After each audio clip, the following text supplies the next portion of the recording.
لا إله إلا الله وحده لا شريك له وأشهد أن سيدنا ومولانا محمدا عبده ورسوله أما بعد فأعوذ بالله من الشيطان الرجيم بسم الله الرحمن الرحيم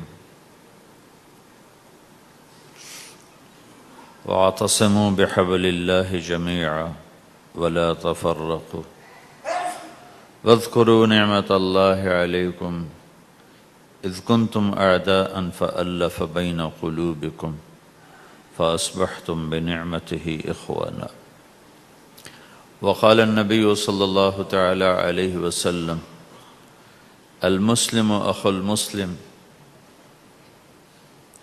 لا يخذله لا يظلمه بحسب امرئ من الشر أن يحقر أخاه المسلم وقال النبي صلى الله تعالى عليه وسلم إنما بعثت لأتمم مكارم الأخلاق أو كما قال.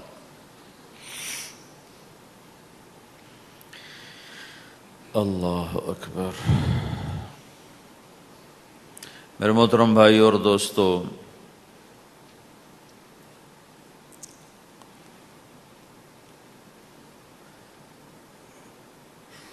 اسلام ایک زندگی گزارنے کا طریقہ ہے. صرف چند عبادات کا نام اسلام نہیں، یہ پوری ایک زندگی ہے.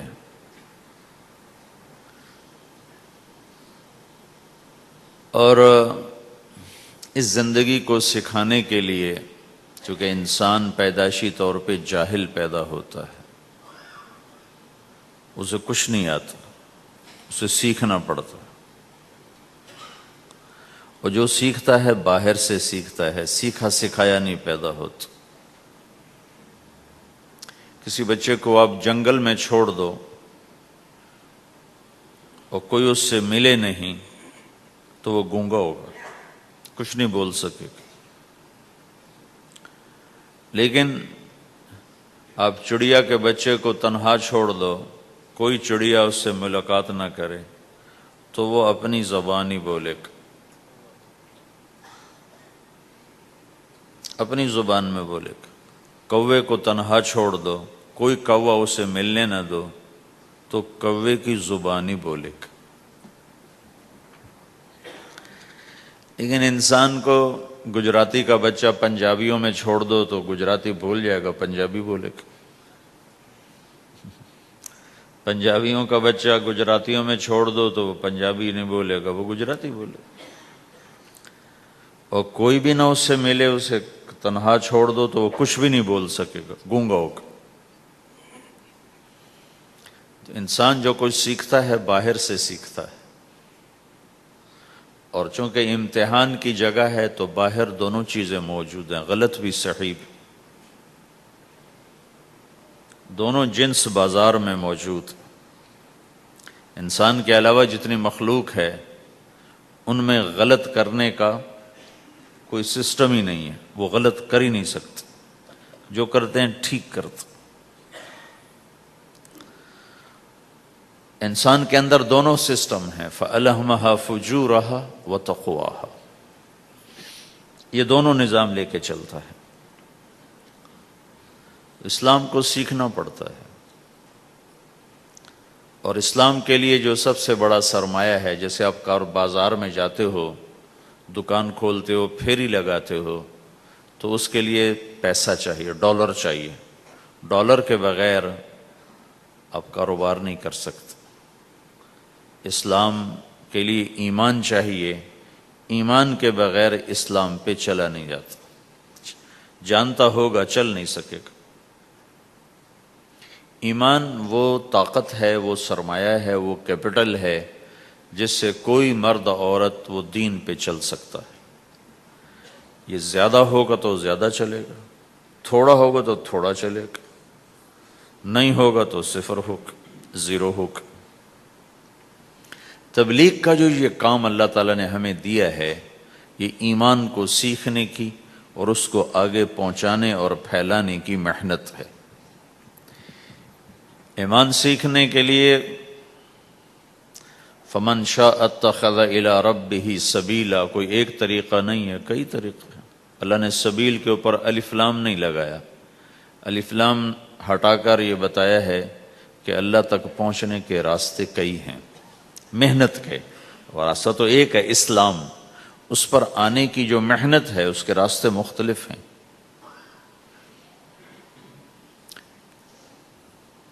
ہاں، آگے پہنچانے کے لیے تبلیغ کے سوا اور کوئی راستہ کوئی نہیں۔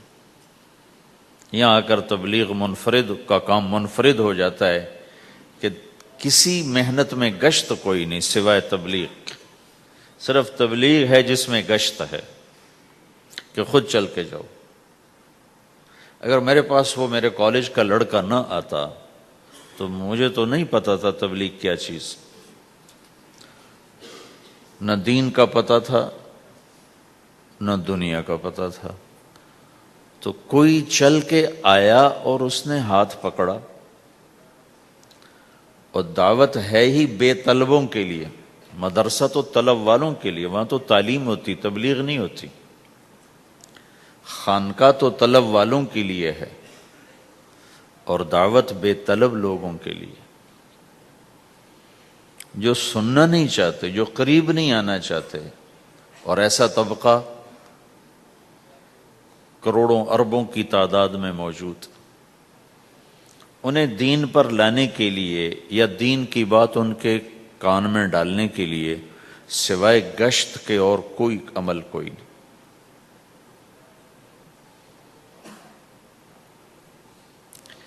میں پشاور گیا تو جماعت میں انہوں نے کہا جی یہاں ایک وکیل صاحب ہیں، تبلیغ والوں کو بہت گالیاں دیتے ہیں، شکل دیکھتے ہی گالیاں دینا شروع کرتے ہیں۔ آپ کے علاقے کے؟ آپ کے علاقے کے؟ میں کہا اچھا ملاؤ۔ پشاور میں رہتا تھا، وکالت کرتا تھا، میرے علاقے کا میاں چنو ایک چھوٹا سا ٹاؤن ہے وہاں کا تھا، میں اس کے قریب تلمبا ایک چھوٹا سا ٹاؤن ہے، میں وہاں۔ تو جب ہم ان کے دروازے پر گئے اور نوک کیا تو دروازہ کھلتے ہی انہوں نے وہی کام شروع کر دیا، دیکھتے ہی۔ اور کہا میں نے تمہیں کتنی دفعہ کہا ہے، وہ جو مقامی، کہ تبلیغ والوں کو میرے دروازے پر مت لایا کرو۔ تو اب بتاؤ، میں اگر یہ تبلیغ کے رگڑے نہ لگے ہوتے تو میں تو 2 تھپڑ اس کے منہ پہ مارتا، یا مفتی صاحب کی طرف فتویٰ سناتا، تو اسلام سے خارج ہو گیا ہے، توبہ کر۔ میں نے اس سے کہا بھائی میں تو تبلیغی بن کے آپ کے پاس نہیں آیا،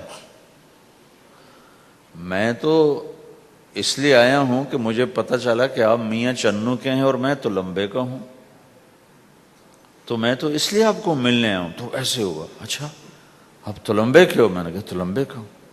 کہو اچھا اچھا اچھا، بڑی مہربانی، فرمائیے۔ میں نے کہا فرمائیے ایسے تو نہیں ہوگا، گھر بٹھاؤ پھر فرمائیے ہوگا۔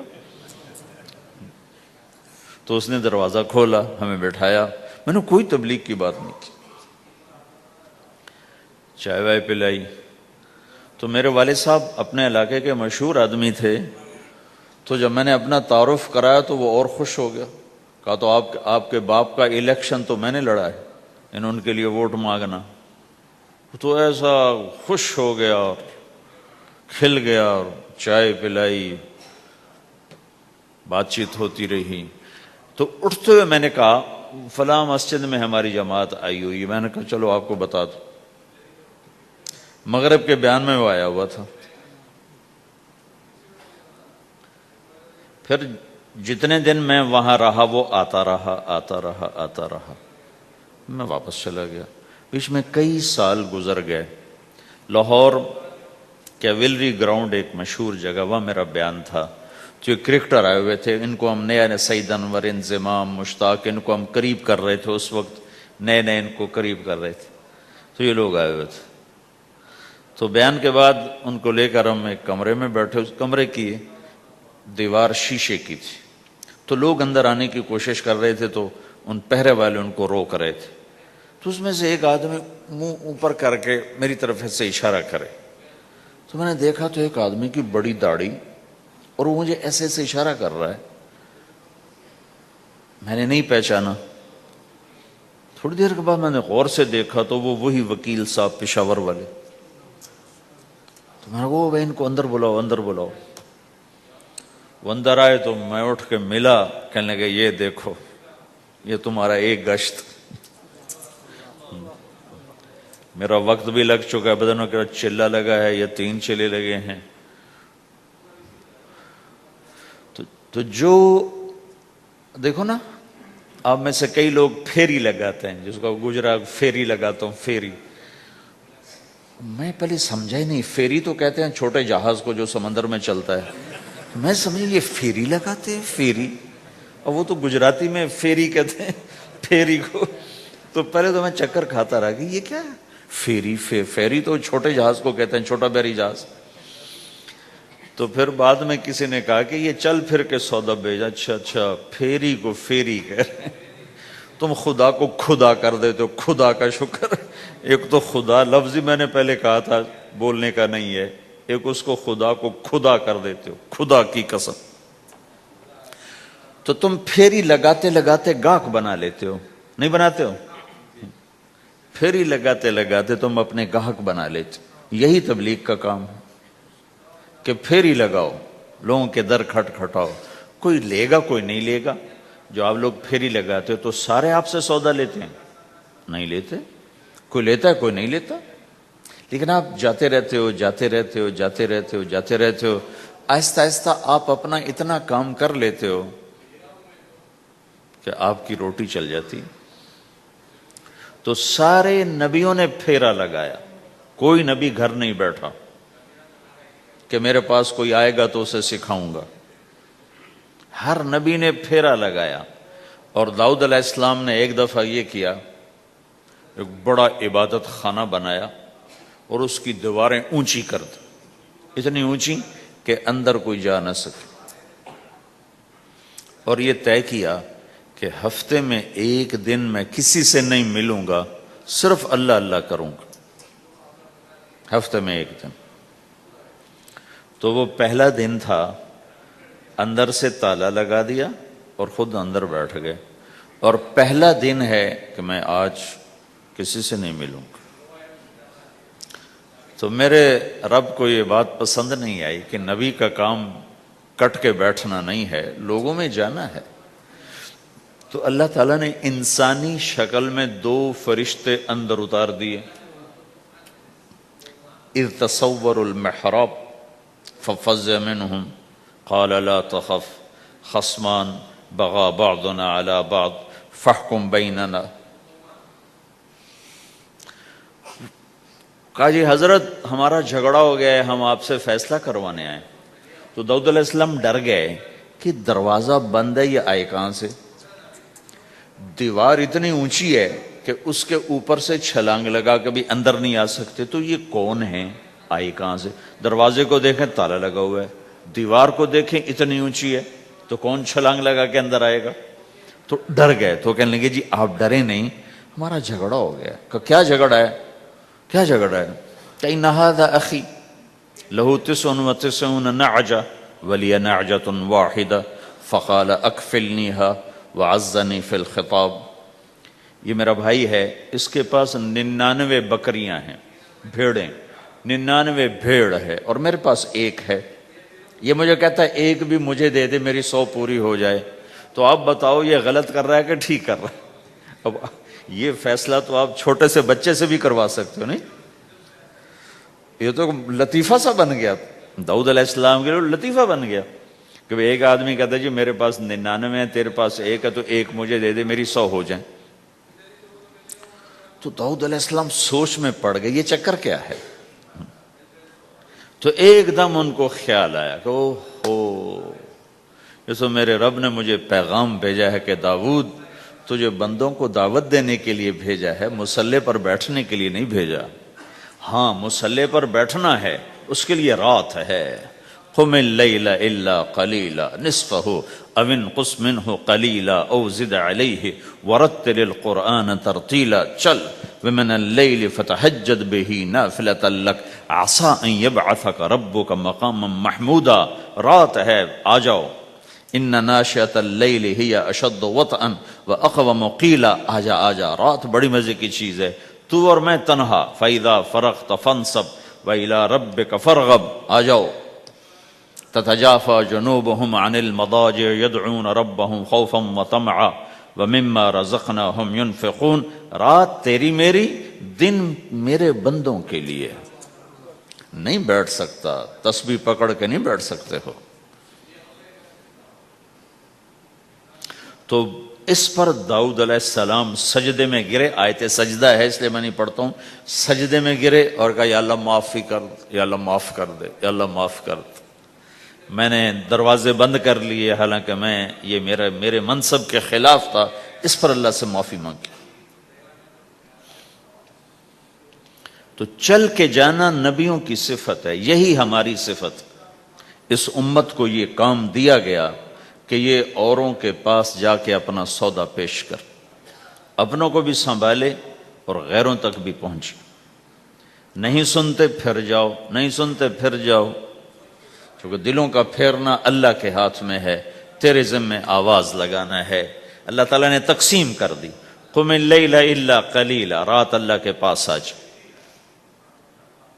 دن میں کیا کر، ان لک فی النہار سبحا طویلا، تیرا دن میں کام بہت زیادہ ہے، سبحا طویلا، دعوت کے کام کو تیرنے سے تشبیہ دی ہے، سبح تیرنے کو کہتے ہیں۔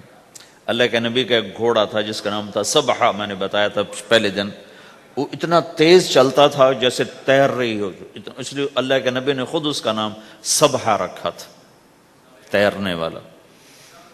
تو تبلیغ کے کام کو تیرنے سے تشبیہ دی کہ آپ نے لمبا تیرنا ہے، اور مکے میں تو پانی کوئی نہیں، تو کہاں تیرنا ہے جی؟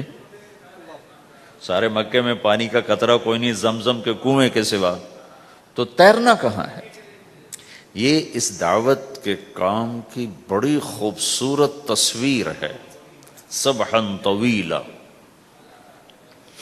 حالانکہ اللہ فرماتا ہے ان لک فی النہار شغلا طویلا، عملا عظیما، جہدا طویلا، لیکن سبحا طویلا۔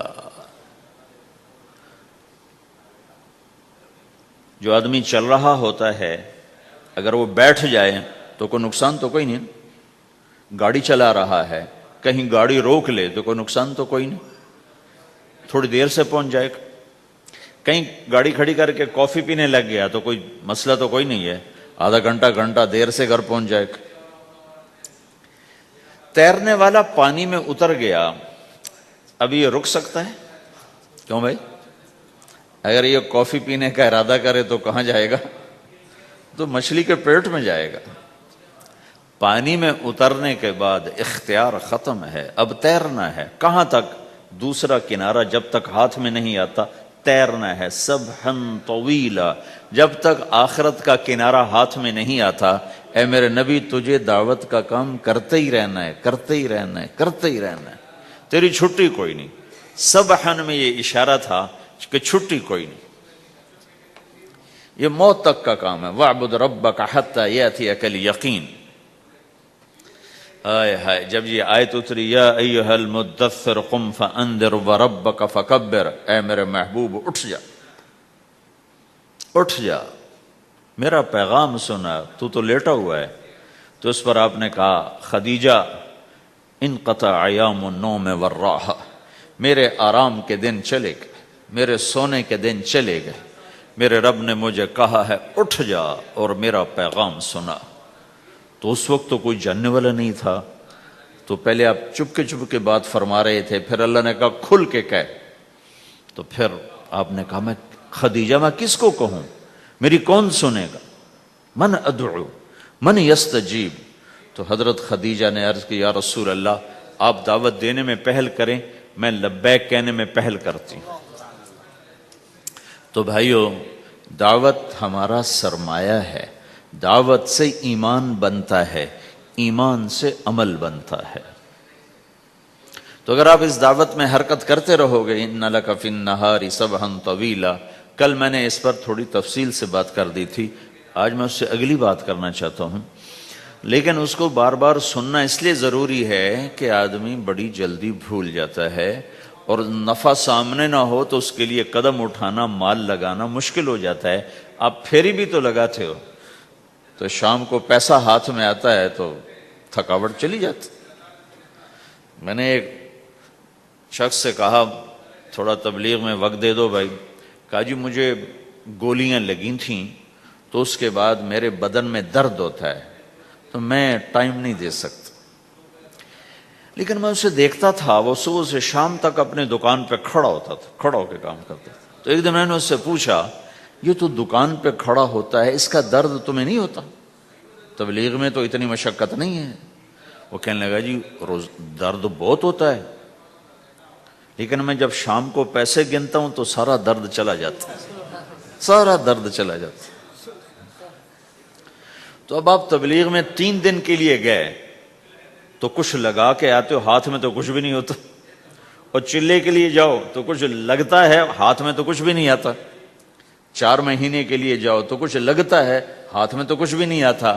تو وہ جذبہ پیدا نہیں ہوتا لگانے کا، تھکنے کا، تھکانے کا، جیسے دنیا میں پیدا ہوتا ہے کہ اس کی واپسی نظر آ رہی ہوتی۔ تو اس لیے بار بار ضرورت ہے اس کو سننے اور سنانے کی کہ اللہ نے اس امت کو یہ منصب دیا ہے، کنتم خیر امت اخرجت للناس، تم سب سے بہترین امت ہو، تمہیں نکالا گیا ہے۔ کیا کرتے ہو؟ تأمرون بالمعروف وتنہون عن المنکر وتؤمنون باللہ، بھلائی کی بات کرتے ہو، برائی سے روکتے ہو، صلہ مجھ سے لیتے ہو، تؤمنون باللہ، صلہ مجھ سے لیتے ہو، اللہ پہ ایمان لاتے ہو۔ کل بھی میں نے کہا تھا کہ ہر مسلمان کے ذمہ دعوت ہے، عمل کرے یا نہ کرے۔ آج پھر اس کو دوہرا رہا ہوں کہ عمل کرے یا نہ کرے، اوروں کو دعوت دینا ہر مسلمان کے ذمہ ہے۔ اللہ تعالیٰ نے بنو اسرائیل کے بارے میں کہا میری تم پہ لعنت ہے، لعن الذین کفروا من بنی اسرائیل علی لسان داود و عیسیٰ ابن مریم، اے داود، اے عیسیٰ، ان پر لعنت بھیجو۔ کتنا سخت اللہ کا فرمان ہے۔ اچھا کیوں؟ کس لیے؟ اللہ نے دو جرم بتائے، ذَلِكَ بِمَا عَصَوْا وَكَانُوا يَعْتَدُونَ، یہ بہت نافرمان ہو چکے ہیں، بہت نافرمان ہو چکے ہیں۔ ایک اس کی وجہ سے ان پر اللہ کی لعنت۔ دوسرا کیا ہے؟ کانوا لا یتناہون عن منکر فعلوہ، جو گناہ خود کر رہے ہوتے ہیں اس سے اوروں کو نہیں روکتے۔ کانوا لا یتناہون، نہیں روکتے تھے، عن منکر، اس گناہ سے، فعلوہ، جسے وہ خود کر رہے ہوتے تھے۔ تو اس سے پتہ چلا کہ اگر کوئی نافرمانی بھی کر رہا ہے تو کسی کو اگر دیکھتا ہے نافرمانی کرتے تو اسے سمجھانا اس کے ذمے ہے۔ یعنی اللہ تعالیٰ نے اللہ یوں کہہ رہا ہے کہ کم وقت خود تو برائی کر رہا تھا تو کسی کو روکتا تو صحیح۔ دونوں ہی کام نہیں کیے، نہ خود چھوڑا نہ کسی اور کو روکا۔ تو بھائیو، حرکت کرتے رہنا، اس حرکت میں بڑی طاقت ہے۔ ساری کائنات حرکت میں، اگر رک جائے تو تباہی۔ زمین حرکت کر رہی ہے، سورج حرکت کر رہا ہے، چاند، ستارے، ہر شے حرکت میں۔ تمہاری زمین 66,000 کلومیٹر فی گھنٹہ کی رفتار سے روزانہ بھاگی جا رہی۔ پتہ چلا کہ پاناما میں دونوں سمندروں کے 66,000 کلومیٹر فی گھنٹہ کی رفتار سے دوڑا جا رہا ہے۔ تمہارا سورج 6 لاکھ میل، 9 لاکھ کلومیٹر فی گھنٹہ کی رفتار سے دوڑتا جا رہا ہے۔ حرکت کے ساتھ زندگی ہے، حرکت ختم ہوگی زندگی ختم ہو جائے گی۔ اب لوگوں نے حرکت کی، اپنے ملکوں کو چھوڑ کر آئے، اللہ نے آپ کو روزگار دے دیا، باعزت روزگار دے دیا، تو بھائیو اللہ کے دین کے لیے حرکت کرتے رہنا، عمل بھی آ جائے گا انشاءاللہ، ایک دن دیکھو گے زندگی بدلے گی۔ ہمارے بزرگ تھے، ساتھی فوت ہو گئے، تو ان کا بیٹا پی آئی اے میں کیپٹن تھا، جہاز اڑاتا تھا، تو انہوں نے کہا بیٹا نماز پڑھ لیا کر، کہا ابا فرصت نہیں ملتی، بہت کام ہوتے۔ کہا اچھا چلو نماز کے وقت ایک آدمی کو دعوت دے دیا کر، 5 نمازیں ہیں، 5 دفعہ دعوت دے دیا کر۔ وہ کہنے لگا میں دعوت دوں؟ خود تو میں پڑھتا نہیں، دوسرے کو کیسے دعوت دوں؟ کہا بیٹا ایک تو میری مان لے، نماز کا انکار کیا ہے تو یہ تو مان لے کہ چلو کسی کو کہہ دیا کر کہ بھائی نماز پڑھا کرو۔ کہا چلو یہ تو آسان ہے، میں کہہ دوں گا۔ تو اس نے اپنے ابا کی بات مان لی، ہر نماز پہ 1-2 کو کہہ دیتا بھائی نماز پڑھا کرو۔ اس کے والد فوج میں جرنیل تھے، یہ کیپٹن تھا، دونوں کی ملاقات نہیں ہوئی۔ 6 مہینے بعد باپ بیٹا کی ملاقات ہوئی تو دیکھا تو کپتان صاحب کی داڑھی بھی اور ماتھے پہ محراب بھی۔ انہوں نے کہا بیٹا یہ کیا ہوا؟ کہا آپ نے مجھے پھنسا دیا۔ وہ جب میں لوگوں کو کہتا رہا تو میرے اپنے اوپر اثر ہونا شروع ہو گیا کہ میں اپنے آپ کو ملامت کرنے لگا کہ اوروں کو تو کہہ رہا ہے، خود تو پڑھتا نہیں۔ کہا اس نے مجھے کھڑا کیا اور میں نماز پہ آیا۔ پھر ایک دن شیو کرنے لگا، شیشے میں کھڑا دیکھ رہا تھا، تو میں نے کہا جب اللہ کو سجدہ کر رہا ہوں تو چہرے پہ نبی کی سنت بھی ہونی چاہیے، تو میں نے سیفٹی بھی پھینک دی، میں داڑھی بھی رکھ لی۔ تو تبلیغ کا کام کرتے رہنا، ہم فرشتے نہیں بن سکتے۔ ایک دفعہ ایک آدمی نے میرے اوپر بڑی چڑھائی کی، تم تبلیغ والے منافق ہو، کہتے کچھ ہو کرتے کچھ ہو، تمہارے قول اور فعل میں بہت فرق، بہت۔ جب ان کا غصہ اتر گیا تو میں نے ان سے کہا بھائی 100 نمبر تو اللہ نے بھی نہیں مانگے، آپ کیوں مانگتے ہو؟ اللہ نے کہا ہے فمن ثقلت موازینہ، جس کی نیکیاں بڑھ جائیں گی گناہ تھوڑے ہوں گے تو پاس کر دوں گا۔ تو 100 نمبر تو اللہ نے بھی نہیں کہا کہ ایک گناہ تیرے کھاتے میں نہیں ہونا چاہیے، 100/100 نمبر لے گا تو جنت دوں گا، نہیں تو ریپٹ مار کے جہنم میں ڈالوں گا۔ تو 100 نمبر تو اللہ بھی نہیں مانگتا، اسے پتا ہے میرا بندہ کمزور ہے، کبھی گناہ کرے گا کبھی نیکی کرے گا۔ تو وہ کہتا ہے جس کے پاس 51 نیکیاں ہوئیں اور 50 گناہ ہوئے، تولوں گا تو 51 جھک جائیں گے نا، 50 معاف۔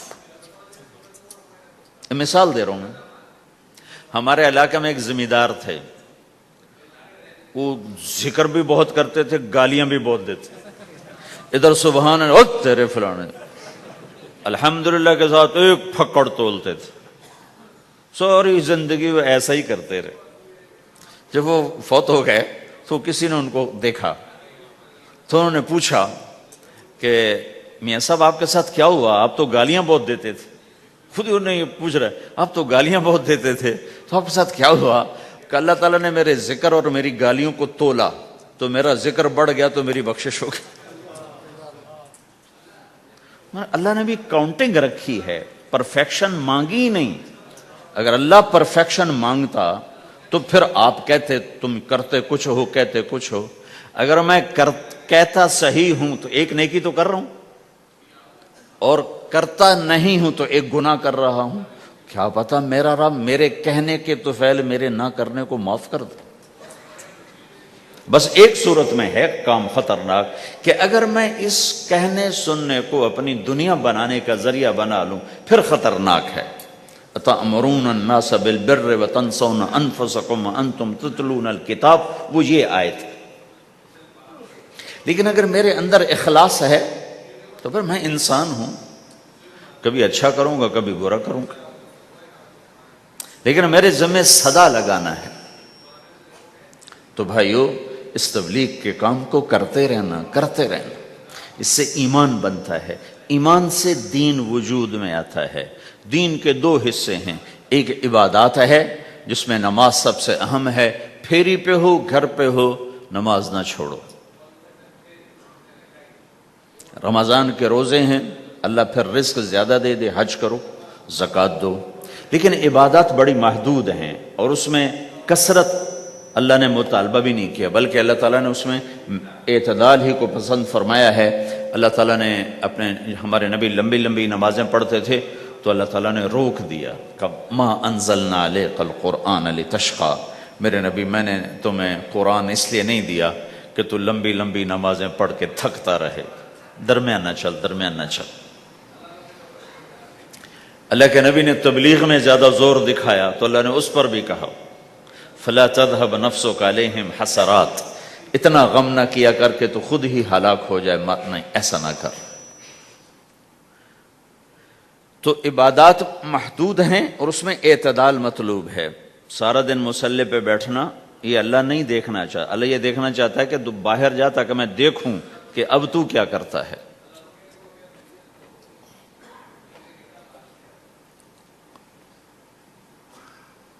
دوسرا حصہ اس کا اخلاقیات ہیں، آپس کی معاشرت ہے۔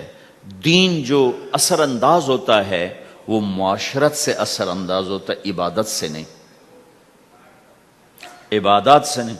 عبادت تو مسجد کے اندر ہے یا مصلی پر گھر کے اندر ہے، روزہ اندر کی چیز ہے، حج بیت اللہ میں ہے، زکوٰۃ مسلمان کو دی جاتی ہے۔ تو دنیا میں دین پھیلنے کے لیے اور اپنوں کو دین کے قریب کرنے کے لیے جو سب سے بڑا عمل ہے وہ بھائیو اچھے اخلاق ہے۔ یہ دوسرا حصہ میں آج بیان کرنا چاہتا ہوں۔ اللہ کے نبی نے فرمایا ایو عرل اسلام اوثق، مجھے بتاؤ اسلام کا سب سے مضبوط عمل کیا ہے؟ تو صحابہ نے کہا الجہاد، یا رسول اللہ جہاد۔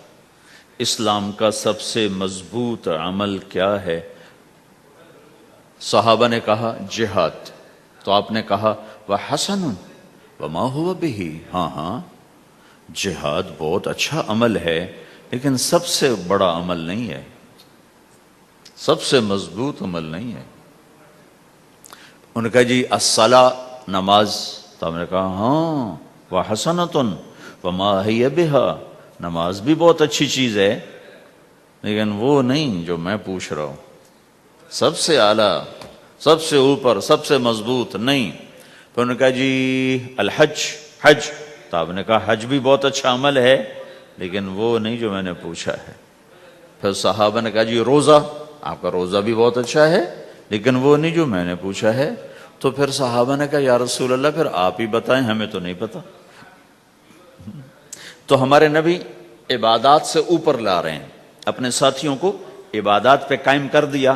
ہر آدمی نمازی بن چکا ہے، ہر آدمی روزے دار بن چکا ہے، ہر آدمی مالدار زکوٰۃ دینے والا بن چکا ہے، اور ہر آدمی حج کا جذبہ پیدا کر چکا ہے۔ اب آپ ان کو اخلاق پہ لانا چاہتے ہیں، چونکہ اسلام کی تکمیل اخلاق سے ہے۔ اسلام کو تشبیہ دی گئی ہے گھر کے ساتھ، بنی الاسلام علی خمس، تو بنیا کا لفظ عمارت پر بولا جاتا ہے۔ تو اسلام کی بنیاد میں ہے کلمہ، نماز، روزہ، حج، زکوٰۃ۔ اگر اس مسجد کی بنیادیں بھر دی جائیں تو اس کو مسجد تو نہیں کہیں گے نا۔ ہاں جی بنیادیں ڈال دی ہیں، چھت ڈالنی ہے، جب چھت پڑے گی تو پھر یہ مسجد کہلائے گی۔ تو اسلام کی بنیاد قائم ہو چکی تھی، اب آپ چھت ڈالنا چاہتے تھے۔ چھت کیا ہے؟ وہ اچھے اخلاق ہیں، تو اب آپ ان کو اوپر لا رہے ہیں۔ تو آپ نے جب پوچھا تو انہوں نے وہی کہا جو انہوں نے ابھی سیکھا تھا، نماز، روزہ، جہاد، حج، لیکن آپ نے سب کی نفی کر دی، نہیں یہ بھی نہیں، یہ بھی نہیں، یہ بھی نہیں، یہ بھی نہیں۔ اچھا یا رسول اللہ آپ بتائیں۔ تو آپ نے فرمایا ان اوثق عر الاسلام الحب للہ والبغض للہ، اسلام کا سب سے مضبوط عمل وہ آپس میں اللہ کے لیے محبت کرنا ہے۔ اسلام کا سب سے مضبوط عمل وہ آپس میں اللہ کے لیے محبت کرنا ہے۔ اسلام کا سب سے مضبوط عمل وہ محبت ہے، اللہ کے لیے بغض ہے، اللہ کے لیے محبت ہے، یہ اسلام کا سب سے مضبوط عمل ہے۔ تو بھائیو یہ چھوٹا سا معاشرہ اسلامی بن جائے، اس کے لیے بنیاد میں نے پہلے بتا دی، اب چھت بتا رہا ہوں، وہ ہیں اچھے اخلاق۔ اللہ تعالیٰ نے جب ہمارے نبی نے نماز لمبی پڑھی تو اللہ نے کہا درمیانی پڑھو، میں نے ابھی بتایا۔ تبلیغ میں دکھ زیادہ جھیلا تو اللہ نے کہا درمیانہ چلو، لیکن جب اللہ کے نبی نے اخلاق بلند کیے، اخلاق، تو اس پر بھی اللہ تعالیٰ فرماتا میرے نبی ذرا اتنا نرم نہ ہو، تھوڑا سا سختی دکھا، آنکھیں دکھا، تھوڑا شوں شاں کر ہیں۔ تو میرے رب نے کیا کہا؟ واہ، میرے رب نے آپ کے اخلاق کی جیسی تعریف کی ہے، آپ کے کسی عمل کی ایسی تعریف نہیں کی۔ نماز کو کہا معتدل، اعتدال، دعوت کو کہا اعتدال، اور اخلاق کو کیا کہا؟ انک لعلی خلق عظیم۔ اور اس کو طاقت پہنچائی قسم اٹھا کے، نون، پھر قسم اٹھائی قلم کی جو علم کا ذریعہ ہے، والقلم وما یسطرون، مجھے قسم ہے قلم اور اس کی تحریر کی، ما انت بنعمت ربک بمجنون وان لک لاجرا غیر ممنون۔ ان دو آیتوں کو چھوڑ کر اگلی جو آیت آ رہی، وانک لعلی خلق عظیم، اے میرے محبوب میں قسم اٹھاتا ہوں قلم اور اس کی تحریر کی، تیرے اخلاق بڑے عالی شان ہیں۔ یہ نہیں کہا تیرے اخلاق بڑے عالی ہیں، انک لعلی، علا، علا کا یہاں بہت عظیم الشان کردار ہے۔ علا یہ بتا رہا ہے کہ اے میرے نبی جتنے اخلاق تصور کیے جا سکتے ہیں وہ سب تیرے تابع ہو چکے ہیں، اور تو ان پہ سوار ہو چکا ہے، تو ان پہ چھا چکا ہے۔ علا چھا جانے کے لیے ہوتا ہے کہ تمام اخلاق تیرے غلام ہو چکے ہیں۔ ایک دفعہ آپ نے فرمایا اچھے اخلاق 360 قسم ہیں، 360 قسم، 360 صفات کا مجموعہ اچھے اخلاق۔ کوئی ایک صفت کسی کو مل گئی تو جنت میں چلا جائے گا۔ تو ابو بکر رضی اللہ عنہ سامنے بیٹھے تھے، کہنے لگے یا رسول اللہ افی منہا شیء، ان 360 میں کوئی میرے اندر بھی کچھ ہے؟ تو آپ نے کہا تیرے اندر سارے کا سارا، کوئی کمی کوئی نہیں، پورے۔ یہ آپ نے اور کسی کو نہیں کہا، صرف آپ نے یہ ابو بکر سے فرمایا کہ ابو بکر تیرے اندر پورے اخلاق 360۔ تو بھائیو، آپس کی محبت اور اچھے اخلاق یہ اسلام کا سب سے چوٹی کا سبق ہے، سب سے اعلیٰ درجے کا سبق۔ اب ایک حدیث میں جو حدیث جبریل کہلاتی ہے، وہ انسانی شکل میں آ کر پوچھتے ہیں یا رسول اللہ اسلام کیا ہے؟ تو آپ کہتے ہیں کلمہ، نماز، روزہ، حج، زکوٰۃ، یہ اسلام ہے۔ یہی سوال اب آخری حج کا موقع آ چکا ہے، اب اسلام 9 سال آگے، 10 سال آگے جا چکا ہے اور اس کی شکل مکمل ہو چکی ہے۔ تو عمر بن عبسہ رضی اللہ تعالیٰ عنہ یہ آخری حج کے موقع پر آپ سے ملتے ہیں اور آ کر یہ آپ سے پوچھتے ہیں یا رسول اللہ مل اسلام؟ سوال ایک ہے، مل اسلام؟ شروع میں مدینے کے داخلے کے شروع میں جبریل انسانی شکل میں آتے ہیں اور کہتے ہیں مل اسلام، اسلام کیا ہے؟ تو آپ کہتے ہیں کلمہ، نماز، روزہ، حج، زکوٰۃ۔ اب یہی سوال 10 سال کے بعد یا 9 سال کے بعد عمر بن عبسہ کہتے ہیں یا رسول اللہ مل اسلام؟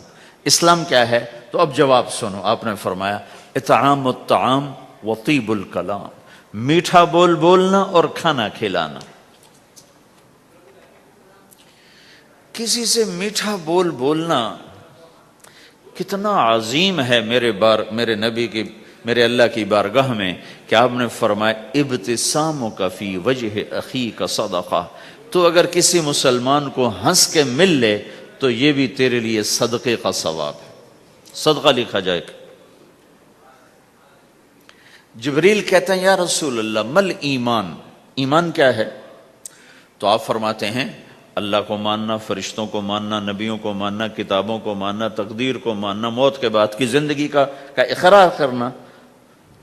ان تؤمن باللہ وملائکتہ وکتبہ ورسلہ وبالبعث بعد الموت، یہ ہے ابتدائی جواب۔ اب یہی سوال عمر بن عبسہ کرتے ہیں 9 سال کے بعد، یا رسول اللہ مل ایمان؟ ایمان کیا ہے؟ تو آپ نے فرمایا الصبر والسماحہ، صبر کرنا، معاف کرنا۔ سوال ایک ہے، جواب 2 ہیں، کیوں کہ جگہ اور نوعیت بدل چکی ہے۔ ابتدائے اسلام ہے تو عبادات بتائی جا رہی ہیں، انتہائی اسلام ہے تو اخلاق بتائے جا رہے ہیں کہ اے عمر ایمان کیا ہے؟ صبر کرنا، معاف کرنا، صبر کرنا، معاف کرنا۔ تو بھائیو، جو ہمارا معاشرہ بنے گا اسلامی، گھر میں باہر، وہ بنے گا اچھے اخلاق سے، عبادت سے نہیں، علم سے نہیں، تبلیغ سے نہیں، وہ بنے گا اچھے اخلاق سے، میٹھے بول بولنے سے، درگزر کرنے سے، معاف کرنے سے، سہ جانے سے، اور بازار میں سچائی۔ بازار میں میٹھا بول نہیں، وہ تو ہر تاجر مسکرا کے ملتا ہے، ہاں وہ تو کاروبار ہے مسکرانا۔ سچا بول، الصدق ینجی والکذب یہلک، میرے نبی نے فرمایا سچ نجات دیتا ہے اور جھوٹ ہلاک کر دیتا ہے۔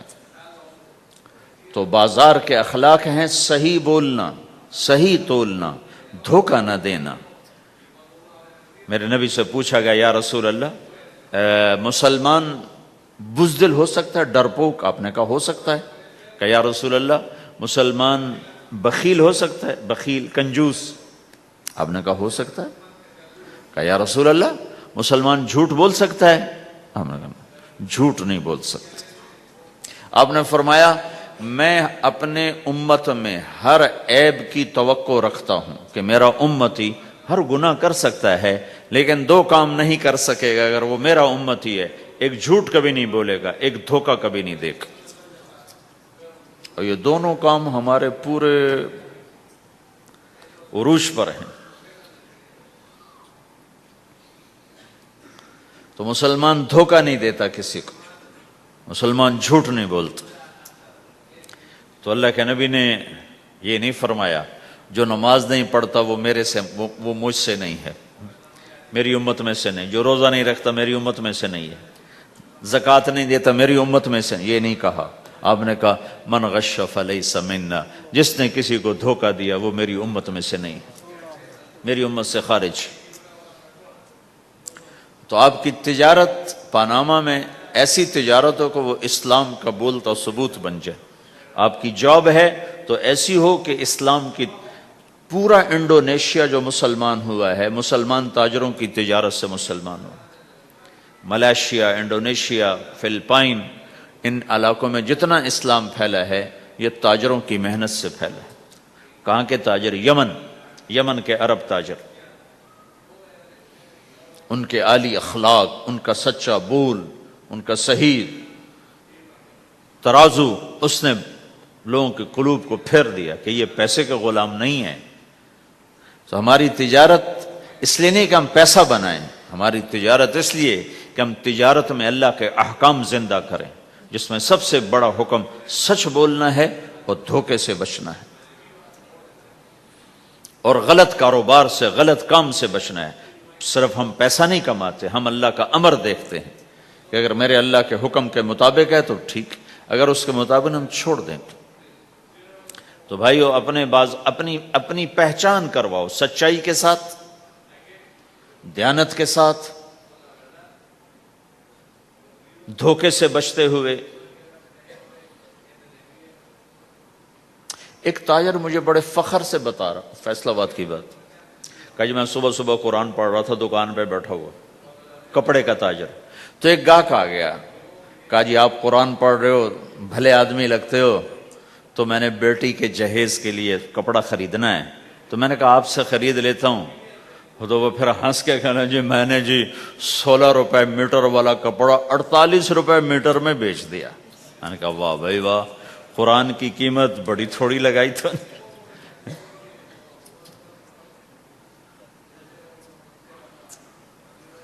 ہائے ہائے ہائے ہائے، اس کو شرم بھی نہیں آ رہی اس بات پر، احساس ہی کوئی نہیں کہ اس نے قرآن پڑھتے دیکھ کر اعتماد کیا اور اس نے قرآن سے ہی اس کو دھوکہ دیا کہ پورے بازار میں 16 روپے گز ہے وہ کپڑا، وہ 48 روپے اس کو بیچ رہا ہے۔ اگر اپنے نبی کی بات سنو، آپ نے کہا سچا تاجر قیامت کے دن نبیوں کے ساتھ کھڑا کیا جائے گا۔ کیوں؟ کہ ہر موقع پہ جھوٹ بولا جا سکتا ہے، پروفٹ کمایا جا سکتا ہے، دھوکہ دیا جا سکتا ہے، فراڈ کیا جا سکتا ہے، اور اس سے بچتا ہے بچتا ہے بچتا ہے بچتا ہے، نہ اپنوں کو دھوکہ دیتا ہے نہ غیروں کو دھوکہ دیتا ہے۔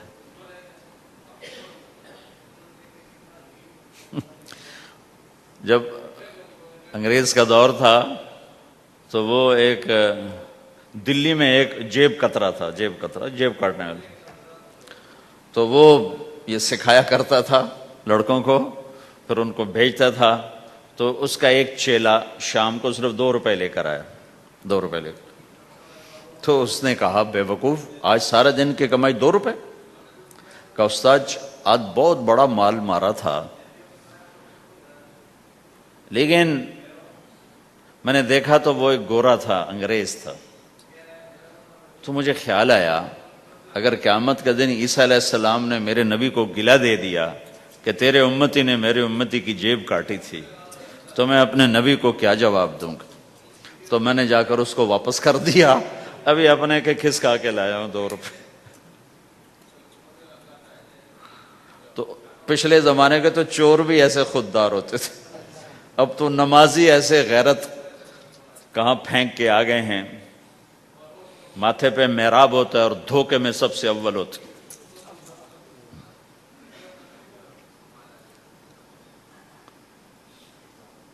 تو ہمارا اسلام صرف اس مسجد کی 4 دیواری میں نہیں ہے، ہمارا اسلام تو بارش کے قطروں کی طرح پھیلا ہوا ہے، آسمان کی بلندی ہے، آسمان کی وسعت ہے، جیسے اس سے زیادہ ہمارے دین کی وسعت ہے۔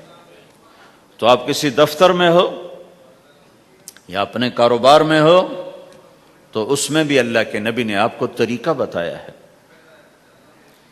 تو بازار کے اخلاق ہیں مسکرانا نہیں، بازار کے اخلاق ہیں سچ بولنا، صحیح دینا، صحیح تولنا، صحیح سودے کا عیب بتانا۔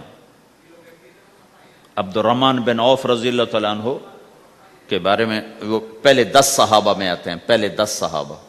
آپ نے کہا ابو بکر جنتی، عمر جنتی، عثمان جنتی، علی جنتی، طلحہ جنتی، زبیر جنتی، سعد جنتی، عبد الرحمن جنتی، ابو عبیدہ جنتی، سعید بن زید جنتی، اس میں ایک عبد الرحمن ہے۔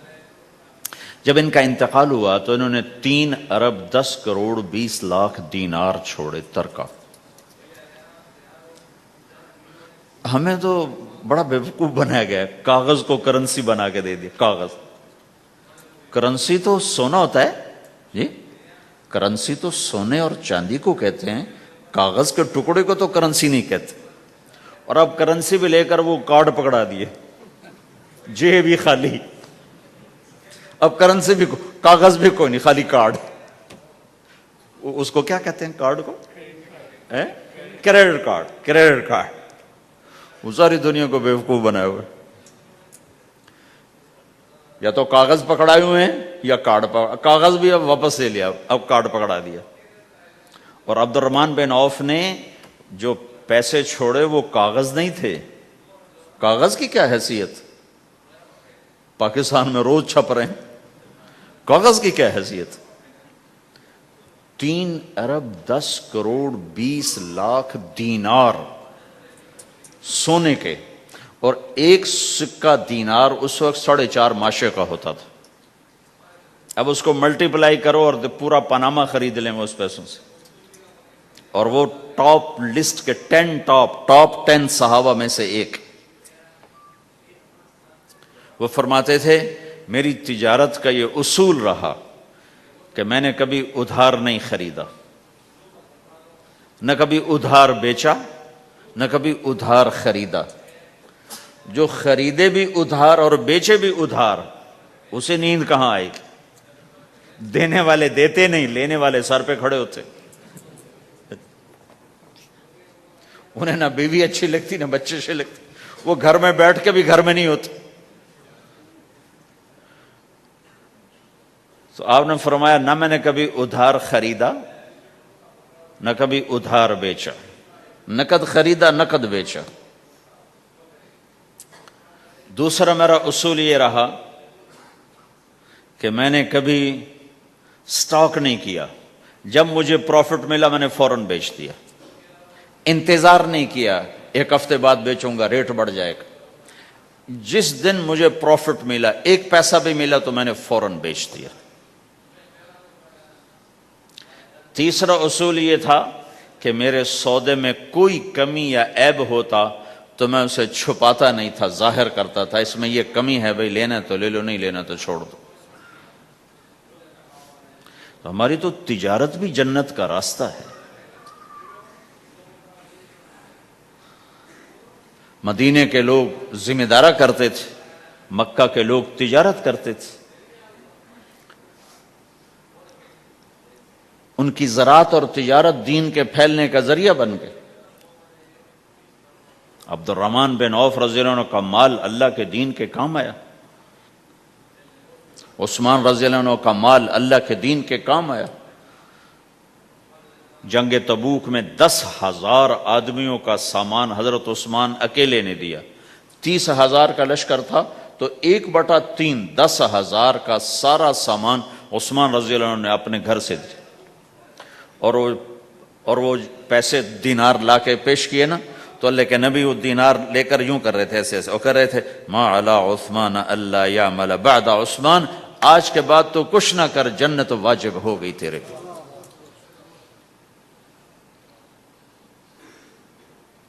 تو بھائیو، ہمارا دین صرف ہمیں عبادت نہیں بتاتا، بازار کی زندگی بتاتا ہے کہ مسلمان بازار میں کیسے ہوتا ہے۔ کسی کے ہاں ملازم ہے تو اس کی نوکری کیسی ہوتی ہے، اس کی دیانت کیسی ہوتی ہے، اس کا بول کیسا ہوتا ہے۔ وہ پیسے پہ قربان نہیں ہوتا، وہ پیسے کو ایمان پہ قربان کرتا ہے۔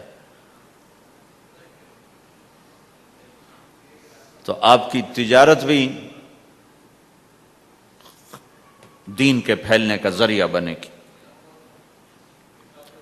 آہا، صرف نماز سے گناہ معاف نہیں ہوتے۔ مسلم شریف کی روایت ہے، من امسا کالن بعمل یدہ امسا مغفورا لہ، جو صبح سے شام تک روزی کماتے کماتے حلال حلال حلال حلال، جھوٹ والی نہیں، کھوٹ والی نہیں، خیانت والی نہیں، حرام چیز نہیں، حرام چیز کا بیچنا بھی حرام ہے، خریدنا بھی حرام ہے، اس کا پروفٹ بھی حرام ہے۔ جس گھر میں حرام پیسہ جائے گا وہاں سکھ کبھی نہیں آئے گا، چیزیں آ جائیں گی، چین نکل جائے گا۔ 1960 کی دہائی میں ایک پاکستان کا افسر تھا، اس نے 1960 میں لوگوں کے پاس 100 روپے مشکل سے ہوتے تھے، اس نے اس زمانے میں کروڑوں روپے جمع کیے رشوت سے، بہت بڑی پوسٹ پر تھے۔ جب وہ مر گیا، ایک دن اس کا بیٹا کہہ رہا تھا، کاش ہمارا باپ ہمارے لیے حرام کٹھا نہ کرتا تو کوئی خوشی کا دن ہم بھی دیکھ لیتے۔ جن کے لیے جمع کیا تھا کہ میرے بچے اب مزے سے، میں نے خود اپنے کانوں سے اس کو یہ کہتے ہوئے سنا کئی دفعہ، میں آج مر جاؤں میری بچی کو کسی کی پرواہ نہیں کہ میں نے اتنا پیسہ بنا دیا ہے۔ تو اسی کا بچہ یہ کہہ رہا تھا، کاش ہمارا باپ ہمارے لیے حرام کٹھا نہ کرتا تو ہم بھی کوئی خوشی کا دن دیکھ لیتے۔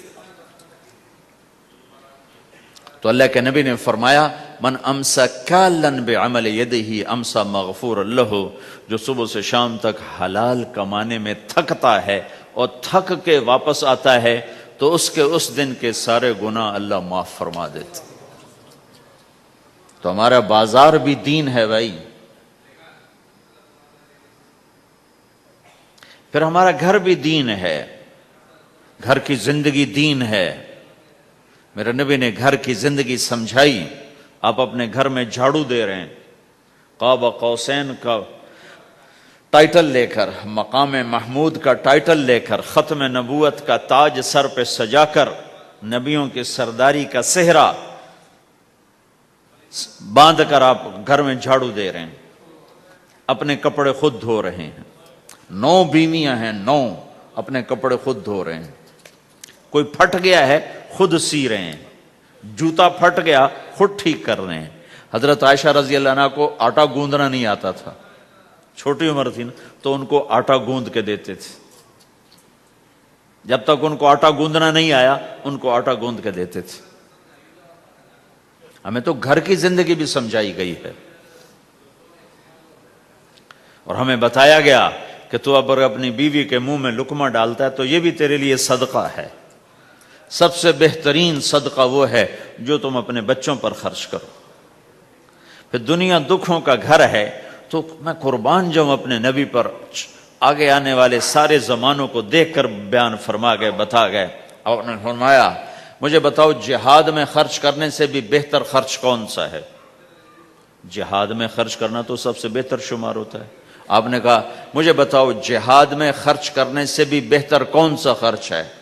تو صحابہ نے کہا جی ہم تو نہیں جانتے، ہم تو اسی کو سب سے بہتر جانتے ہیں. ہم نے کہا نہیں، اولاد کا ماں باپ پہ خرچ کرنا جہاد میں خرچ کرنے سے بھی بہتر ہے. یہ کیوں فرمایا؟ کہ آگے نظر آ رہا تھا کہ اولاد نافرمان نکلے گی. اگر اللہ چاہے تو اس کے یہ کہنے پر وہ پلاٹ مسجد کے نام ہو گیا، واپس نہیں لے سکتا. کہ جی مفتی صاحب ٹھیک ہے. کیوں؟ کہ اگر اللہ چاہے، اگر اللہ چاہے، اور اللہ تو چاہتا ہے کہ تم اس کے نام پر دو. من ذا الذی یقرض اللہ قرضا حسنا. ٹھیک ہو گیا؟ یہ بات سمجھ میں آ گئی؟ اب ایک آدمی یوں کہتا ہے انشاءاللہ میری بیوی کو 3 طلاق، اگر اللہ چاہے تو میری بیوی کو 3 طلاق. تو علماء فرماتے ہیں یہ طلاق نہیں ہوگی. کیوں نہیں ہوگی؟ اس لیے کہ اس نے کہا ہے اگر اللہ چاہے تو میری بیوی کو 3 طلاق، اور اللہ چاہتا ہی نہیں کوئی اپنی بیوی کو طلاق دے، لہذا یہ طلاق نہیں ہوگی. ہزاروں دفعہ کہہ دے انشاءاللہ ساتھ لگا ہوا ہو، نہیں ہوگی. کیونکہ اللہ چاہتا ہی نہیں تم طلاق دو. اللہ گھر آباد، سینکڑوں آیات ہیں گھر کو آباد کرنے کے لیے. فَإِنْ خِفْتُمْ شِقَاقَ بَيْنِهِمَا، اگر میاں بیوی میں ہو گئی کھٹپٹ تو بڑھاؤ نہیں. کیا مصیبت ہے کہ کچھ ادھر سے بڑھانا لگ جاتے ہیں، کچھ ادھر سے بڑھانا شروع کر دیتے. فَبَعْثُوا حَكَمًا مِّنْ أَهْلِهِ وَحَكَمًا مِّنْ أَهْلِهَا. تو طلاق دینے میں جلدی نہ کرو، جلدی نہ کرو. صلح صفائی کے لیے ایک آدمی بچی کی طرف سے آئے، ایک آدمی بچے کی طرف سے آئے، اور دونوں میں صلح صفائی کی کوشش کرو. یا ایھا النبی اذا طلقتم النساء، اے میرے نبی جب تم طلاق دینا چاہو تو یا ایھا النبی یہاں یہ اس لیے آیا ہے کہ اللہ تعالیٰ کہہ رہا ہے اے ایمان والو میں یہ نبی اپنا سفارشی بنا کے تمہارے سامنے پیش کرتا ہوں، طلاق نہ دیا کرو، نہ دیا کرو. یہ ہے یا ایھا النبی سے ایک دم ایمان والوں کی طرف منتقل ہونے کا فلسفہ کہ دیکھو میں اپنا نبی تمہارے لیے سفارشی بناتا ہوں کہ طلاق نہ دیا کرو. اگر دینی پڑ جائے چونکہ جائز ہے، نہیں نباہ ہو رہا، پھر زبردستی بھی نہیں کرنی چاہیے. اگر کوئی جائز وجہ ہے تو طلاق ہوئی ہے، پھر اسے دشمنی کا سبب نہیں بنانا چاہیے. اگر صحیح مناسب ہوئی ہے، اللہ کے نبی نے خود 2 خواتین کو طلاق دی، نکاح تو کیا، رخصتی نہیں ہوئی، طلاق دے دی. اللہ کے نبی کی بیٹیوں کو طلاق پڑی، حضرت ام کلثوم، حضرت رقیہ رضی اللہ عنہ دونوں کو طلاق دی گئی. ابو لہب کے بیٹوں نے طلاق دی. آپ نے حضرت حفصہ کو طلاق دینے کا ارادہ کیا تو عمر رضی اللہ عنہ کو پتہ چلا، بڑے غمگین ہوئے. تو اللہ جبریل آ گئے، یا رسول اللہ، اللہ تعالیٰ فرما رہے ہیں حفصہ کو طلاق نہیں دے سکتے، یہ آپ کی دنیا کی بیوی بھی ہے، جنت کی بیوی بھی ہے. کہ عمر کے دل شکنی ہو رہی ہے. تو ایک گھر باقی رہے اس کے لیے سینکڑوں آیات اللہ تعالیٰ نے اتاری، اور ہمیں کہا عاشروہن بالمعروف، اپنی بیویوں کے ساتھ اچھا سلوک کرو. ہمیں خطاب، چونکہ مرد کسی کی بچی کو لے کے آتا ہے، لڑکا کسی کی بچی کو لے کے آتا ہے، اور وہ بچی ماں چھوڑتی، باپ چھوڑتی ہے، بھائی چھوڑتی ہے، بہنیں چھوڑتی ہے، سہیلیاں چھوڑتی ہے، سب کو چھوڑتی ہے، اور تیسرے دن اس کو تانے شروع ہو جاتے ہیں، اس کا تو دل ہی نہیں لگتا. اور پہلے دن اپنی بیوی کو نصیحت دی جا رہی تھی، میری ماں کی خدمت کرنی ہے، میری کرنا کر، میری ماں کی کرنی ہے، میرے ابا کی کرنی، میری بہنوں کی کرنی، کسی کے سامنے تم نے بولنا نہیں، کسی کے سامنے اف نہیں کرنا. بے وقوف، اس سے محبت تو جتا پھرو، اس کے بعد جو کچھ کہے گا وہ کرے گا. پہلے دن ہی حکم، نہ تعلق بنا ہے، نہ محبت پیدا ہوئی ہے، اور نہ ابھی جوڑ بیٹھا ہے، اور پہلے دن حکم سنانے شروع کر دی. اس کے ذمہ نہ تیری ماں کی خدمت ہے، نہ تیرے باپ کی خدمت ہے، نہ تیری بہنوں کی خدمت، یہ ساری خدمت تو تیرے ذمہ ہے۔ ہمارا سسرال کا معاشرہ بڑا ظالم ہے، لاکھوں میں کوئی ایک گھر بچا ہوا تو الگ بات ہے، ورنہ میں تو دنیا پھری ہے، کیا دنیا دار کیا دین دار، سب ظلم ہی ظلم ہے۔ اتنی نیک عورتیں تہجد گزار مصلی سے اٹھتی نہیں، تسبیح ہاتھ میں ہے، لیکن جب وہ ساس بنتی ہیں تو ایسا ظلم ان کے اندر سے نکلتا ہے کہ کانپ اٹھتے ہیں در و دیوار۔ جب عورت ماں ہوتی ہے تو اس کے روئیں روئیں سے محبت کے چشمے پھوٹتے ہیں، وہی عورت جب ساس بنتی ہے تو ایک دم ظلم کی تصویر بن جاتی، اسے اپنی بہو میں کوئی خوبی نظر ہی نہیں آتی، عیب ہی عیب نظر آتے ہیں، اپنے بیٹے کو بھڑکاتی رہتی ہے، یہ کرتی ہے، اور ویسے بے وقوف ہیں، کوئی ماں کی وجہ سے بیویوں کو تباہ کر دیتے ہیں، کوئی بیویوں کی وجہ سے ماؤں کو تباہ کر دیتے ہیں، یہ دونوں ظلم ہیں۔ ماں کی وجہ سے بیوی پہ زیادتی نہ کرو، بیوی کی وجہ سے ماں پہ زیادتی نہ کرو، بیوی کا اپنا مقام ہے، ماں باپ کا اپنا مقام ہے، بہنوں کا اپنا مقام ہے۔ 100% شکایات جھوٹی ہوتی ہیں، سب جھوٹ ہوتا ہے، اس لیے میرے رب نے دستور بتایا، ان جاءکم فاسق بنبأ فتبینوا، جب کسی کی خبر سنو، کوئی کمی کوتاہی سنو، اول تو سنو نہیں، اگر سننی پڑ جائے تو تحقیق کر لو، تحقیق کر لو۔ قاضی ایاس کے پاس آئے،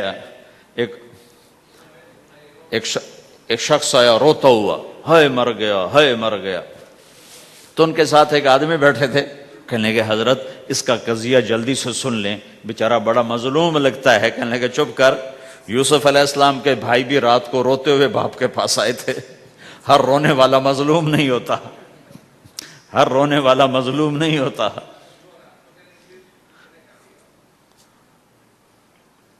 اپنے گھروں کی فضا بناؤ، کمی سنو ہی نہیں۔ تمہاری بیوی ماں کی کمی بتانے لگے، کہا نہ مجھے نہ بتاؤ، تیری بڑی مہربانی۔ تمہاری ماں تمہاری بیوی کی کمی بتانے لگے، کہا اماں مجھے نہ بتاؤ، تیری بڑی مہربانی۔ گھر کی فضا ایسی بناؤ کہ کسی کی کمی کا تذکرہ نہ ہو، تو اللہ کی قسم تمہارا گھر جنت کا نمونہ بن جائے گا۔ یہ معاشرت کا دین بتا رہا ہوں، معاشرت کا دین۔ اپنی بیوی کی خوبیوں کی تعریف کرو، کمیوں پہ پردہ ڈالو۔ بیویوں کے ذمہ ہے خامد کی خوبیوں کی تعریف کریں، انسان حوصلہ افزائی کا محتاج ہوتا ہے۔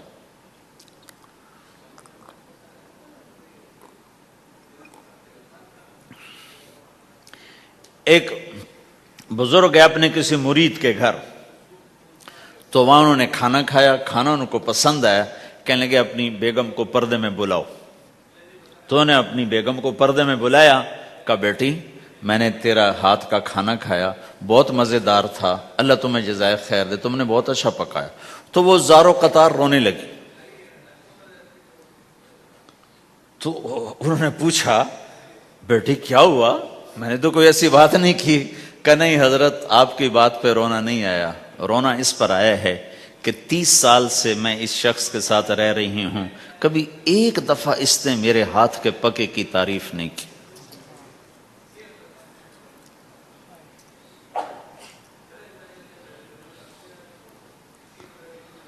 آپ گھر میں تشریف لائے، آپ نے پوچھا کوئی کھانے کو کچھ ہے؟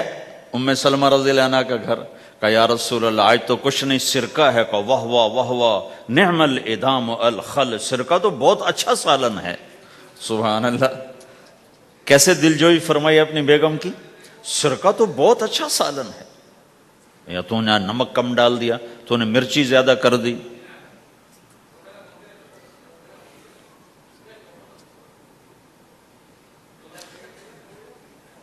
ہم رائمنڈ میں پڑھتے تھے نا، تو پکانا ہمارے ذمے ہوتا تھا، تو ہمیں پتا کہ پکاتے ہوئے کیا گزرتی۔ جب 2-2 ہزار آدمی کی روٹی ہم پکاتے تھے، 5-5 بوری آٹا گوندا ہے ہاتھوں سے، اور 10-10 من کھڑے ہو کے روٹی لگائی ہے۔ سخت سردی میں بھی، سخت گرمی میں بھی۔ سردی میں جب رات کو آٹا گوندتے تھے ہم تو ہمارے ہاتھ ایسے اکڑ، تم تو سردی دیکھتے ہی نہیں ہو، ہاتھ ایسے اکڑ جاتے تھے، اور صبح 4 بجے اٹھ کے روٹی پکانا شروع کرتے تھے، 2000 آدمی کی روٹی پکانی ہوتی تھی۔ تو اب کوئی آ کر کہتے انہیں کچی روٹی پکائی، تو جی دادا ایک تھپڑ اس کے منہ پہ مارے کہ 4 بجے کے ہم اٹھے ہوئے ہیں، پکا پکا برا حشر ہو گیا، کہتے کچی پکائی۔ بھائی صبر کر کے چپ کر کے کھا جا۔ مولانا الیاس صاحب رحمۃ اللہ علیہ ایک اپنے مرید کے گھر گئے تو اس نے کھیر بنا کر پیش کی۔ اچھا، نمک اور چینی ایک جیسے ہوتے ہیں، وہ دیہاتی عورت سمجھ نہ سکی، چینی کے بجائے نمک ڈال دیا، تو انہوں نے جا سب سے پہلے مولانا الیاس صاحب کے سامنے کھیر رکھی، تو آپ نے جو چکھی تو وہ تو تھی کڑوی، کہنے کہ بھائی واہ واہ واہ واہ واہ واہ، بڑی مزے کی کھیر، ساری لیا میں اکیلا کھاؤں گا، کسی کو نہیں کھانے دوں گا۔ ساری کھیر کھا گئے، اس پر پردہ ڈالنے کے لیے۔ وہ تو جب انہوں نے کہا مولانا الیاس کا بچا ہوا تھوڑا سا میں جب چکھا تو کڑوا سا، ہائے مر گئی، یہ تو سارا نمک ڈالا ہوا تھا۔ ایک دفعہ ہماری جماعت چنیوٹ میں تھی تو ہمارے ساتھیوں نے چائے بنائی تو وہ اندھیرا سا تھا تو چینی کے بجائے نمک ڈال دیا اور دسترخوان پہ لے آئے، سب پی رہے، واللہ میں آنکھوں سے دیکھا بتا رہا ہوں، مولانا الیاس کا تو سنا بتا رہا ہوں، کسی ایک نے نہیں کہا کہ یہ کڑوی ہے، چپ کر کے پی رہے، چپ کر کے پی رہے، کسی ایک نے نہیں کہا۔ باہر ایک دیہاتی کھڑا تھا تو میں نے اس کہا چاچا آتے نو چاہ پی ماما، وہ آ گیا، اس نے پہلا گھونٹ بھرا، ہوئے تھا کوڑی ہے، اس نے بانڈا پھوڑ دیا۔ پھر سارے ساتھی ہنس پڑے کہ چاچا ہم نے تو پردہ ڈالنے کی کوشش کی تھی خدمت والوں پر تو نہیں پردہ چاک کر دیا، بانڈا پھوڑ دیا۔ کیا خوبصورت تربیت۔ 8 سال ہم نے دیگیں پکائی ہیں اور روٹیاں پکائی ہیں رامین میں پڑھتے ہوئے، تو پکانے والا کتنا کھپتا ہے۔ مفتی زین العابدین صاحب رحمۃ اللہ علیہ ہمارے بزرگ تھے، بڑے نفیس، تو وہ روٹی بڑی نفیس کھاتے تھے، تو ان کے لیے مجھے فرمایا اس نے روٹی تو بنا۔ اب میں ڈر رہا تھا کہ پتہ نہیں مفتی صاحب کو پسند نہ آئی تو کیا بنے گا۔ حوصلہ افزائی کتنی ضروری چیز۔ اب وہ میں روٹی ناشتے میں لا کے رکھی اور اللہ کا فضل، اب تو خیر بھول بھلائیاں ہو گیا ورنہ بہت نفیس روٹی میں بناتا تھا۔ ایک دفعہ میں گھر میں تھا تو رمضان کا مہینہ تھا، تو کسی کی آنکھ نہیں کھلی، گرمیوں کا رمضان، تو میری آنکھ کھل گئی، تو سب سوئے پڑے، نوکر بھی گھر والے بھی، تو میں نے کسی کو نہیں اٹھایا، چپ کر کے جا کے پرات اٹھائی اور روٹیاں پکانی شروع کر دی۔ جب ساری روٹیاں پک گئیں، آخری پیڑا میرے ہاتھ میں تھا تو میری بڑی بہن کی آنکھ کھل گئی، اس نے دیکھا تو میں روٹیاں پکا رہا، کو تیرا بھلا ہو جاوے، ایک ہی کیتا۔ میں کہا روز تم پکاتی ہو، آج میں پکا کے دے رہا ہوں، اس میں کیا ہے۔ تو میں نے روٹی پیش کی نا، تو مفتی صاحب نے 1-2 لقمے کھائے تو میں کھڑا سے کانپ رہا، پتہ نہیں اب کیا ہوتا، کس نے پکائی ہے؟ میں نے کہا جی میں نے پکائی، ماشاءاللہ بہت اچھی پکائی۔ تو میرا دل اتنا بڑا ہو گیا۔ حوصلہ افزائی کرنا، برائیوں کو، ہماری معاشرت کیا ہے، 100 خوبیوں میں سے ایک کمی کو نکال کے پکڑ لینا اور 100 پہ کاٹا۔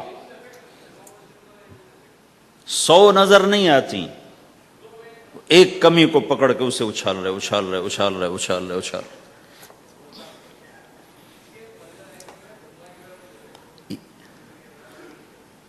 یہ گھر کا دین ہے، گھر کا دین ہے، یہ گھر کی معاشرت ہے کہ ایک دوسرے کی حوصلہ افزائی ہو، اس سے دل بڑھتا ہے، دل بڑا ہوتا ہے۔ حضرت عائشہ رضی اللہ عنہ چھوٹی عمر کی ہیں تو اب جہاد سے واپس آ رہے ہیں، جہاد سے، تو آپ نے صحابہ سے کہا آگے چلے جاؤ، سارے سب آگے چلے گئے اور نظروں سے غائب ہو گئے۔ تو اب خود اللہ کے نبی کہہ رہے ہیں عائشہ میرے ساتھ دوڑ لگاؤ گی؟ دوڑ لگائیں؟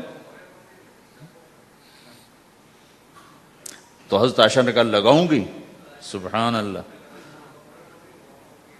سارے عالم کا ہادی تمہیں گھر کی زندگی بتا رہا ہے کہ گھر میں زندگی کیسی ہوتی۔ یہ مولوی صاحب چاہتے ہیں فتوے سے گھر چلاؤں، فتوے سے تھوڑا ہی چلتا ہے، وہ تو محبت سے چلتا ہے۔ تو فرمانا کہ ہم نے دوڑ لگائی تو میں آگے نکل گئی، اللہ کے نبی پیچھے رہ گئے۔ پھر کچھ عرصہ گزرا تو آپ ایک جہاز سے واپس آ رہے تھے، آپ نے صحابہ سے کہا تم سب آگے چلے جاؤ، سب آگے چلے گئے، نظروں سے اوجھل ہو گئے، غائب ہو گئے۔ تو پھر آپ نے کہا عائشہ دوڑ لگاؤ گی؟ کہا جی لگاؤں گی۔ پھر ہم نے دوڑ لگائی تو فرمانے لگے ان دنوں میں ذرا موٹی ہو گئی تھی، تو اللہ کے نبی مجھ سے آگے نکل گئے، تو آپ نے کہا ہذہ بتلک، کہ اب تیرا میرا حساب برابر ہو گیا، پہلے تو جیت گئی تھی، آج میں جیت گیا۔ حضرت عائشہ رضی اللہ تعالیٰ عنہ کو لقمے بنا کے کھلاتے تھے، بڑی بڑی بوٹیاں کھانے کا رواج تھا عربوں میں، بڑی بڑی بوٹیاں بناتے تھے، چھوٹی چھوٹی بوٹی نہیں ہوتی تھی۔ تو حضرت عائشہ رضی اللہ عنہ نے مثلا بوٹی اٹھائی، کبھی کبھی گھر میں مہینے میں ایک آدھ دفعہ گوشت بنتا تھا، تو آپ بوٹی اٹھا کر ایسے کھاتی نوچتی، تو ساری تو ایک دم کھائی نہیں جاتی تو رکھ دیتی تھیں۔ تو اللہ کا نبی وہی بوٹی اٹھاتے تھے اور حضرت عائشہ کو دکھا کر جہاں سے انہوں نے کھایا ہوتا تھا وہاں سے کھاتے تھے ایسے۔ پھر عائشہ رضی اللہ عنہ پانی کا پیالہ اٹھاتی اور پیتی، وہ پہلے بھی بڑے ہوتے تھے، ایسے چھوٹے گلاس نہیں ہوتے تھے، تو وہ پیتی، تو جب رکھ دیتی تو اللہ کے نبی پیالہ اٹھاتے، جہاں اما عائشہ کے ہونٹ لگے ہوتے تھے وہاں ہونٹ لگا کے پانی دکھا کے یہ کرتے تھے۔ یہ بتا رہے ہیں اظہار محبت رشتوں میں بہت ضروری ہے، اظہار ضروری، بھائی کو بتاؤ میں تیرا بھائی ہوں، اس کے سامنے اظہار محبت ضروری ہے، بیوی سے اظہار محبت ضروری ہے، بیوی کا خاوند سے اظہار ضروری ہے، ماں باپ سے اظہار ضروری ہے۔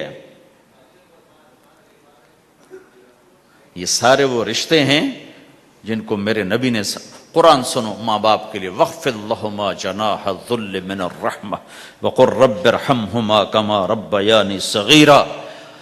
ہاں ماں باپ کے لیے اپنے پر پھیلا دو، پر بچھا دو۔ کیوں بھائی؟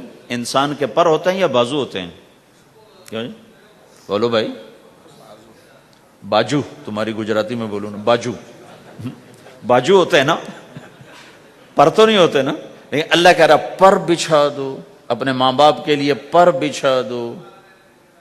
پر بچھانے کا کیا مطلب؟ میں بتایا کرتا ہوں کہ اس آیت کو کسی تفسیر سے میں نہیں سمجھا، نہ کوئی تفسیر والا یہ تفسیر کی طرف جائے گا۔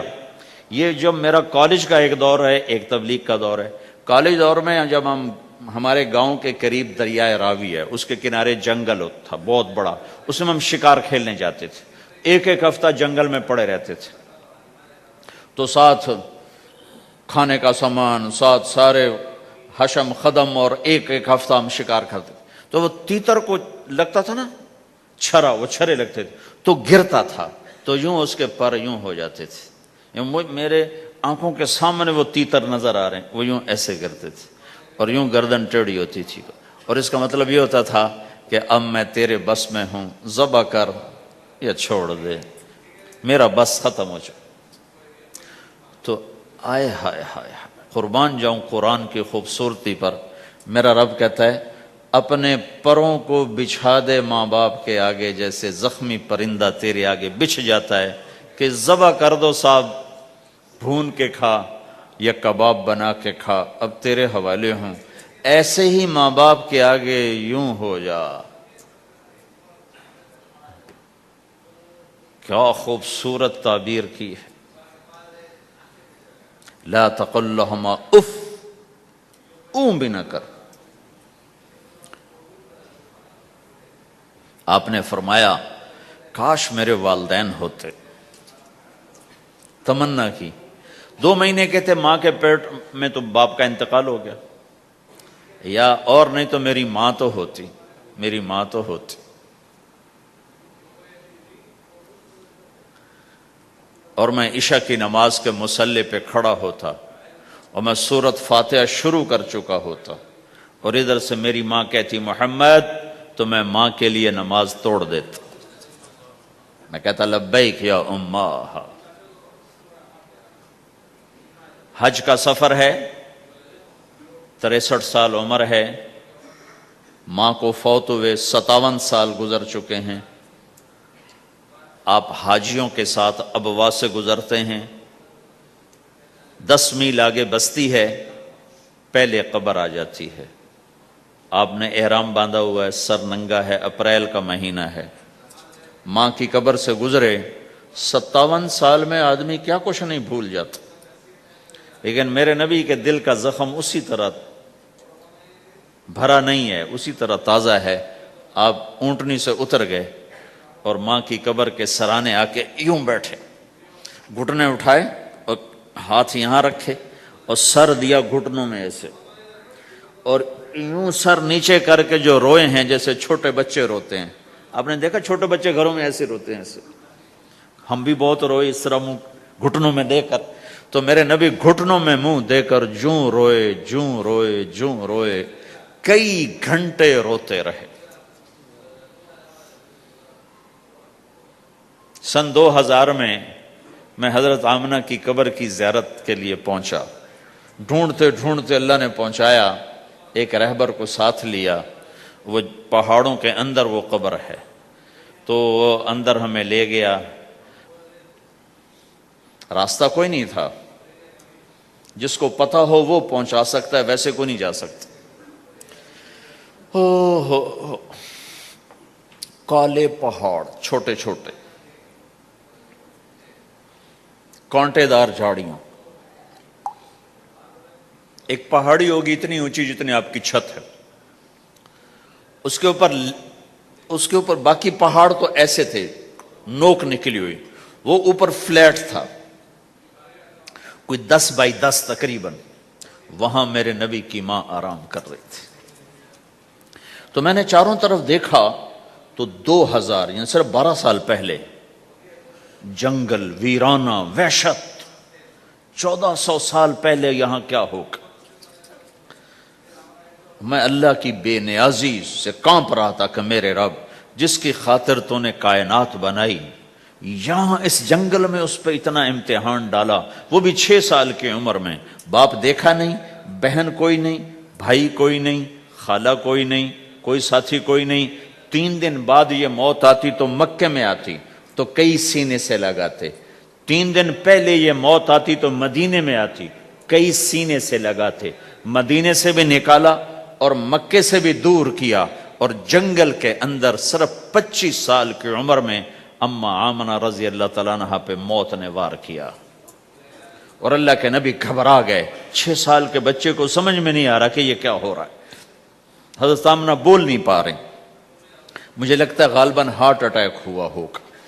3 افراد، والدہ، خادمہ ام ایمن اور میرے نبی. اور حضرت آمنہ یوں تڑپ رہی تھی، ایسے پہلو بدل رہی تھی، تڑپ رہی تھی، اور آپ سہمے ہوئے بیٹھے تھے اور سمجھ میں نہیں آ رہا تھا ہوا کیا ہے. پھر حضرت آمنہ نے آخر میں اپنے آپ کو، ہارٹ اٹیک میں بولا نہیں جاتا، مجھے ہوا تھا تو مجھے پتا ہے بولا نہیں جاتا. آخر بجھتی شمع بھڑکی کا بیٹا، ہر زندہ نے مرنا ہے، ہر جوانی نے ڈھلنا ہے. لگتا ہے میرے جانے کا وقت آ چکا ہے. ولد تو طہرن، تو ایسا پاک ہے کہ تیرے ذریعے سے سارا عالم پاک ہوگا. اور شمع بجھی اور چھوٹا سا معصوم بچہ ماں کے سینے پر سر رکھ کے جو رویا ہے. کاش تم اس جگہ پہ ہوتے. اس خوبصورت ملک میں تم ابوا کو کیسے جانو، اور میں تمہیں کیسے بتاؤں. میں ہزاروں دفعہ یہ قصہ سنا چکا ہوں. مجھے ہر دفعہ رونا آتا ہے کہ میں وہاں اپنے آپ کو محسوس کرتا ہوں کہ ہائے، یہاں اس جگہ اتنا بڑا امتحان، اور صرف 6 برس کا. کون وہاں قبر بنانے آیا؟ کوئی گزرے ہوں گے، ویسے تو کسی کے بس میں نہیں وہاں قبر بنانا. جب پہاڑ سے نیچے اترے تو ہمارے نبی پھر بھاگے. جب ام ایمن اوپر پہنچی ہیں تو کیا منظر تھا کہ ابوا کے پہاڑ بھی روئے اور زمین آسمان بھی روئے اور ہر پتھر رویا کہ 6 سال کا معصوم بچہ 2 جہان کا سردار ہے، جنت کا چابی بردار ہے، اللہ کا جھنڈا ان کے ہاتھ میں ہوگا، شفاعت ان کی کہ طفیل حساب ہوگا، ان کی شفاعت کے ساتھ پل پار ہوگا، ان کے صدقے جنت کا دروازہ کھلے گا، ان کے صدقے جنت میں داخلہ ہوگا، ان کے صدقے گناہوں کی معافی ہوگی۔ اور اتنی بڑی ہستی والضحیٰ واللیل اذا سجا کا ٹائٹل لینے والا، وما ارسلناک الا کافۃ للناس بشیرا ونذیرا کا ٹائٹل لینے والا 6 سال کا بچہ، مجھے دیکھو ماں کی قبر سے ماں کی قبر کو سینے سے لگایا ہوا تھا اور اس کے اوپر لیٹے ہوئے تھے۔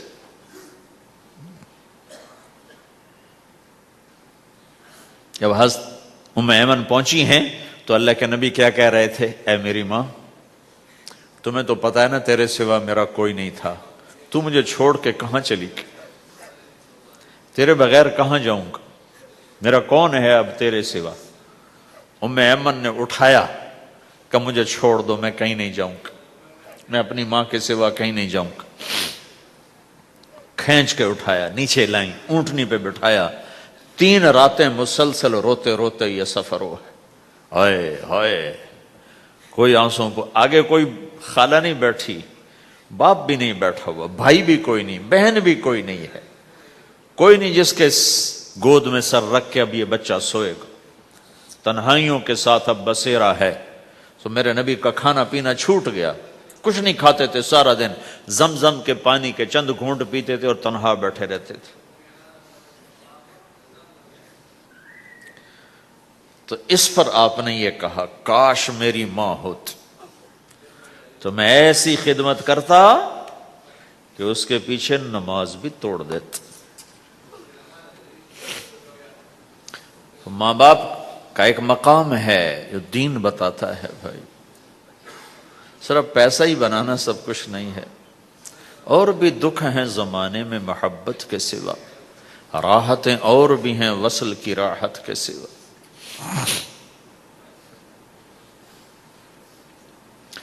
ماں باپ کا ایک مقام ہے، ان کو مقام دو، لیکن ماں کی وجہ سے بیوی پہ ظلم نہ کرو،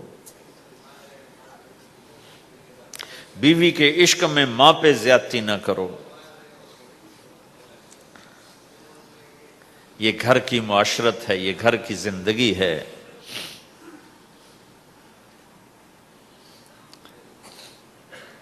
حضرت نعمان بن حارثہ بن نعمان 2 صحابہ کے بارے میں آتا ہے کہ جیسی انہوں نے ماں کی خدمت کی اور کسی نے نہیں کی، ایک حضرت عثمان، ایک حارثہ بن نعمان۔ حارثہ بن نعمان کے بارے میں تو آپ نے کہا میں جنت میں گیا تو میں نے قرآن کی تلاوت سنی، تو میں نے کہا یہ کون تلاوت کر رہا ہے؟ کہا جی حارثہ۔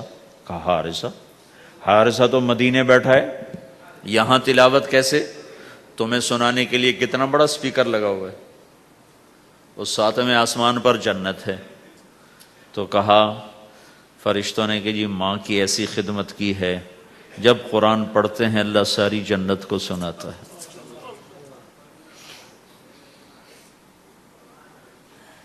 تو جن کے والدین یہاں ساتھ ہیں وہ انہیں غنیمت جانو، ان کی خدمت کرو۔ لیکن میں بار بار اس لیے بتا رہا ہوں کہ یہ پہلو میں بہت کمی زیادتی ہے کہ ماں باپ یا ماں کی وجہ سے بیوی پہ زیادتی نہ کرو، چونکہ ساس کو میں نے رحم دل نہیں دیکھا، چاہے وہ تہجد گزار ہو، چاہے وہ روزے دار ہو، چاہے وہ حج عمرے کرتی ہو، چاہے سارا دن تسبیح اس کے ہاتھ میں ہو، میں نے کسی ساس کو رحم دل نہیں دیکھا، چونکہ یہ اخلاق سیکھے ہی نہیں ہے، سکھائے ہی نہیں ہے کسی نے۔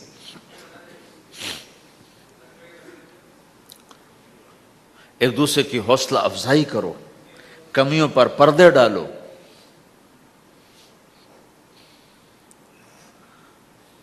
اپنے گھروں میں تم پرائے دیس میں اولاد کو وقت دو، اولاد کو ٹائم دو۔ دین سکھانے کے لیے سب سے پہلا مدرسہ ماں باپ ہیں، تربیت کی پہلی جو مجلس ہے وہ ماں باپ ہیں۔ اگر ماں باپ ٹائم دیتے رہیں گے تو اولاد کے اندر دین آئے گا۔ اگر ماں باپ نے ٹائم نہ دیا، دو جہان کے سردار ہیں، اپنے بچوں سے کیسے گھل ملے ہوئے ہیں، آپ حسن حسین دونوں کو کھڑا کرتے۔ جعفر رضی اللہ عنہ جوانی میں شہید ہو گئے تھے، ان کے 3 بیٹے عبداللہ اور محمد، ان کو کھڑا کرتے، پھر خود ایسے بیٹھ جاتے، ہاں بھائی جو مجھے پکڑے گا اس کو انعام ملے گا، سب سے پہلے جو مجھے ہاتھ لگائے گا اس کو انعام ملے گا۔ تو 5 بچے دوڑ لگاتے، کوئی سر پہ چڑھتا، کوئی گود میں، کوئی کمر پہ، ہر کوئی کہتا میں نے پہلے ہاتھ لگایا، میں نے پہلے ہاتھ لگایا ہے۔ یہ 2 جہان کے سردار اپنے بچوں کے ساتھ تمہیں زندگی سکھا رہے ہیں۔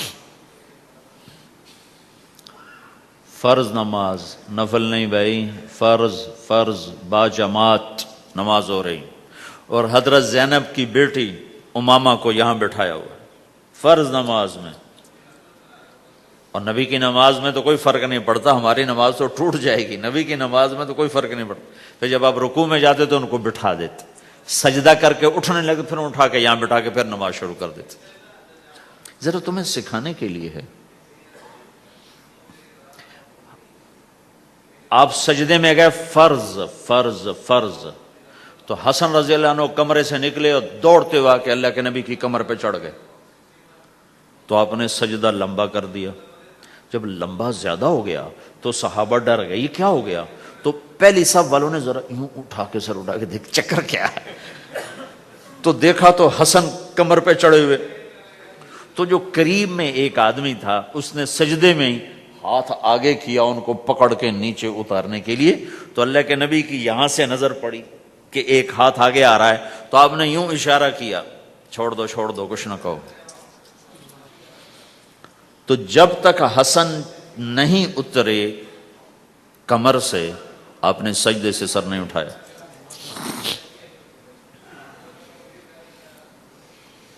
میرے نبی نے کہا اکرموا اولادکم، اپنی اولاد کو عزت دو ورنہ یہ باغی ہو جائیں گے۔ اور یہاں تو ویسے ہی ماں باپ کا پتہ نہیں کسی کو ماں باپ کسے کہتے ہیں، بہن بھائی کی یہاں رشتوں کا تو کسی کو پتہ کوئی نہیں کہ رشتے کی قدر کیا ہے۔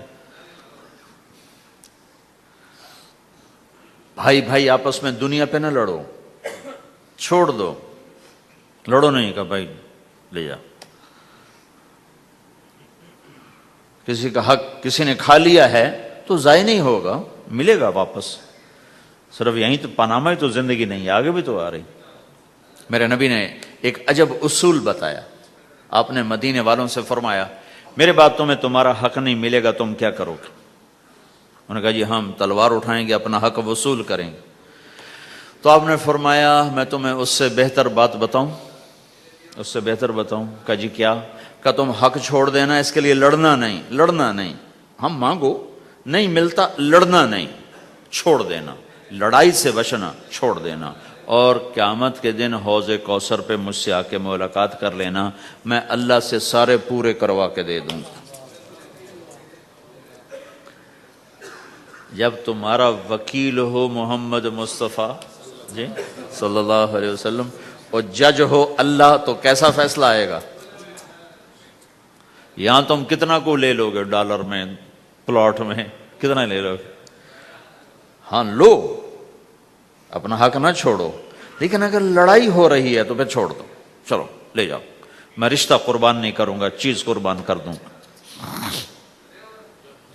اللہ تمہاری نسلوں کو یہاں بھی نہال کرے گا، آگے انتظار کرو، اللہ کے نبی حوض کوثر پہ تمہارے انتظار میں ہے، آ جاؤ، جن کے حق مارے گئے آ جاؤ، آج میں اللہ سے لے کر دیتا ہوں۔ اور آخری بات کرتا ہوں، بات ختم کرتا ہوں، ان ساری گھر کی زندگی، بازار کی زندگی، میاں بیوی کی زندگی، ماں باپ کے ساتھ، بیوی کے ساتھ، بیوی کا خامند کے ساتھ، بھائی کا بھائی کے ساتھ، بہن کا بھائی کے ساتھ، ان سارے رشتوں میں اور آپ کا آپس میں آپ مختلف لوگ بیٹھے ہوئے ہو، آپ سب کا آپس میں یہ سب کچھ قائم ہو جائے جو میں کہنے کی کوشش کر رہا ہوں۔ آخری ایک بات کہتا ہوں، اللہ کے نبی نے فرمایا معاذ تمہیں سارے دین کا خلاصہ بتاؤں؟ افلا انبئک بملاک ھذا کلہ، معاذ میں تمہیں سارے دین کا خلاصہ بتاؤں؟ میں پھر کہتا ہوں معاذ میں تمہیں سارے دین کا خلاصہ بتاؤں؟ دین کا خلاصہ۔ انہوں نے کہا جی کیا ہے؟ یہ کب کی بات ہے؟ آپ تبوک کے سفر سے واپس آ رہے ہیں اور معاذ رضی اللہ عنہ پوچھتے ہیں یا رسول اللہ جنت میں جانے کا راستہ تو بتائیں. تو آپ فرماتے ہیں نماز قائم کر، زکوٰۃ دے، روزے رکھ. روزہ ڈھال ہے، صدقہ گناہوں کو مٹاتا ہے، رات کا قیام اللہ تعالیٰ کی بارگاہ میں اللہ کی رضا کی خاطر جنت کے دروازے کھلواتا ہے. یہ ایک لمبی نصیحت ہے، پورا دین اس میں سمجھاتے ہیں. پھر آپ نے آخر میں کہا معاذ اب میں تمہیں سارے دین کا خلاصہ بتاؤں؟ تو انہوں نے کہا جی وہ کیا ہے؟ تو مجھے دیکھو سارے. تو آپ نے یوں کیا،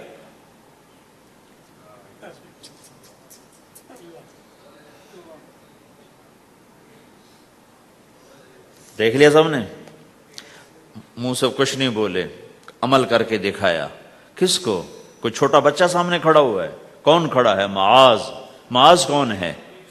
آپ نے کہا قیامت کے دن میری امت کے علماء کا جھنڈا معاذ کے ہاتھ میں ہوگا. اس کو یوں سمجھا جیسے چھوٹے بچے کو سمجھاتے ہیں. معاذ زبان پہ قابو رکھنا، زبان پہ قابو رکھنا، زبان پہ قابو رکھنا تو سارا دین تیرا محفوظ. اگر زبان قابو میں ہے بیوی کی، خاوند کی، ماں کی، باپ کی، بھائی کی، بہن کی، پڑوسی کی، پارٹنر کی، ساتھی کی، پورا دین محفوظ ہو جائے گا، گھر جنت بن جائے گا.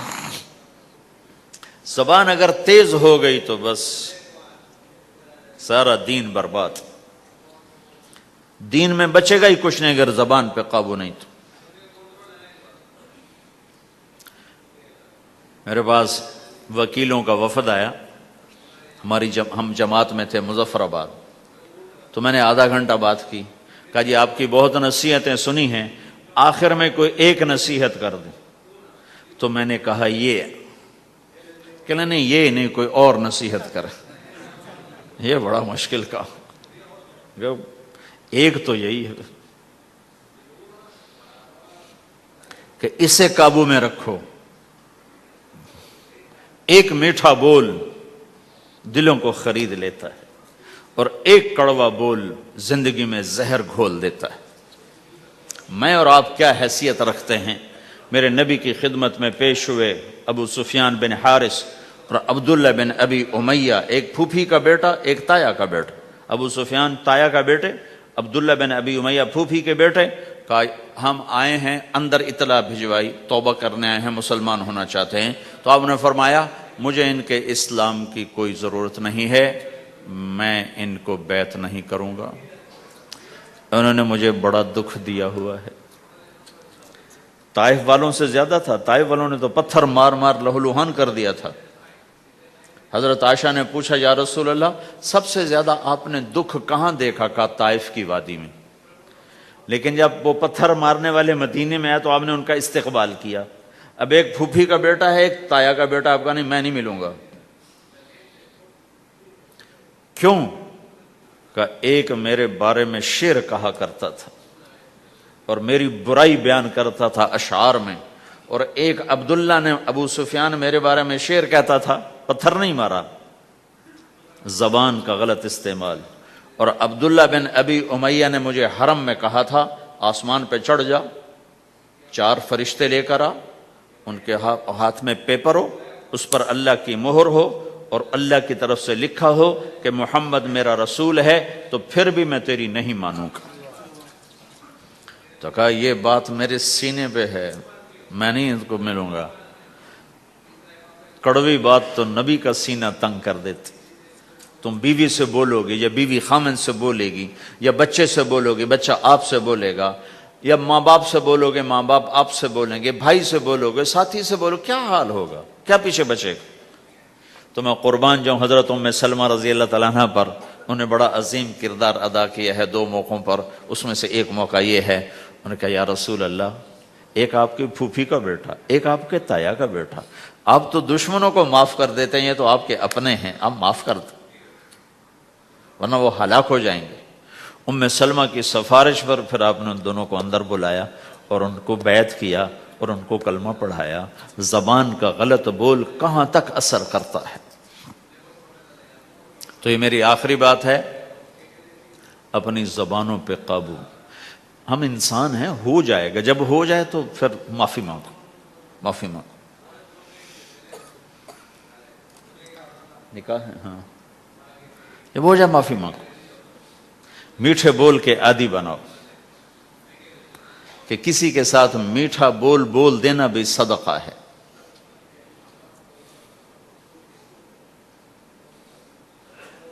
تو بھائیو یہ ایک معاشرت ہے. ہمارے ہاں پاکستان میں نا بسوں کے پیچھے بڑے عجیب عجیب لکھے ہوتے ہیں جملے. تو میری زندگی سڑکوں پہ ہی گزری ہے، تو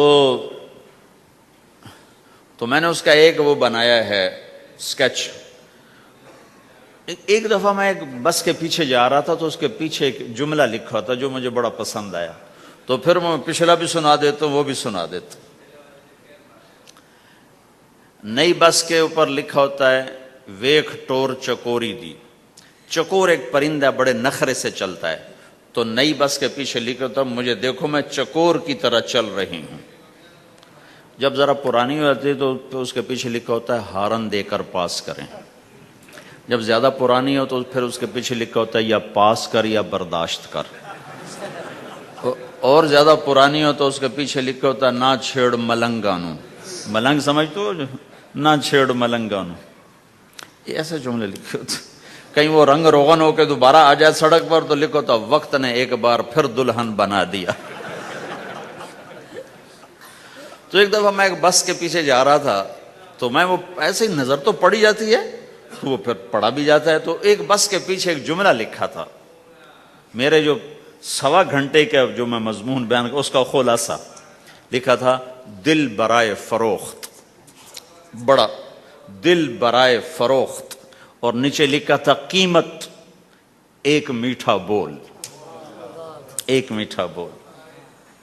ایک بول سے بیوی کا دل خرید لو، ایک بول سے بیوی خامند کا دل خرید لے، ایک بول سے بہو ساس کا دل خرید لے، ایک بول سے ساس بہو کا دل خرید لے، ایک بول سے بھائی بھائی کا دل خرید لے، ایک بول سے ماں باپ اولاد کا دل خرید لیں، ایک بول سے اولاد ماں باپ کا دل خرید لے، ایک بول سے تم دشمن کا دل خرید لو. یہ زبان کا میٹھا بول ہے. یہ کرو گے تو اللہ تمہیں چمکائے گا. تو بھائیو یہ بھی دین ہے اور بہت بڑا دین ہے. اور دکھ درد کی بات یہ ہے نہ یہ بتایا جاتا ہے نہ یہ سکھایا جاتا. زیادہ زور عبادات پر ہی ہے. حسن جو پیدا ہوتا ہے وہ میک اپ سے پیدا ہوتا ہے. ہمارے دین کا جو میک اپ ہے وہ اچھے اخلاق ہیں، وہ یہ زندگی ہے جس کو میں نے تھوڑا سا آپ کے سامنے نمونہ پیش کرنے کی کوشش کی ہے کہ ایک دوسرے کے لیے راحت بنو، ایک دوسرے کے لیے خیر کا ذریعہ بنو، ایک دوسرے کی کڑوی کسیلی برداشت کرنا سیکھو، سہ جاؤ، پی جاؤ. تو انشاءاللہ نیت کرتے ہو سارے بھائی؟ کرو گے نا انشاءاللہ؟ لو بھائی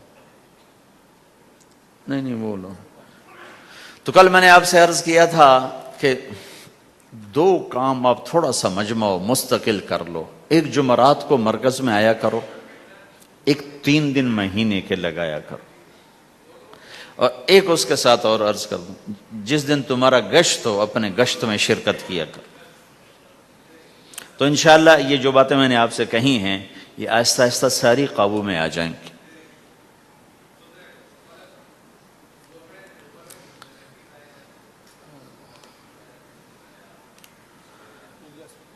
صالحہ بنت محمد الیاس، اچھا احمد اسماعیل، یہ ہے. مہر کتنا ہے؟ $1700 نقد.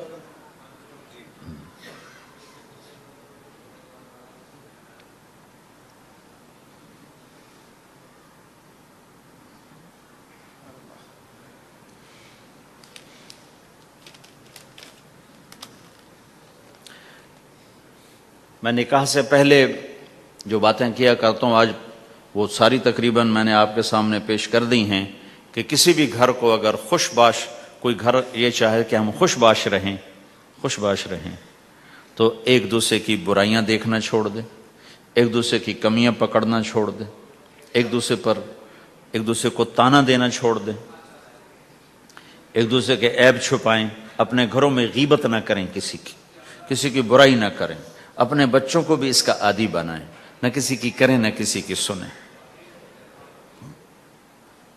میں نے اپنی زندگی میں بہت کم لوگ دیکھے ہیں جو اس چیز پہ عمل کرتے۔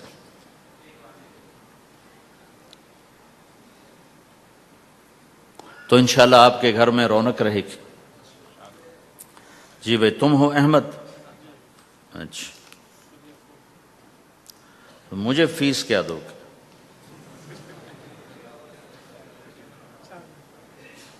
کیا کرتے ہو؟ کیا کرتے ہو؟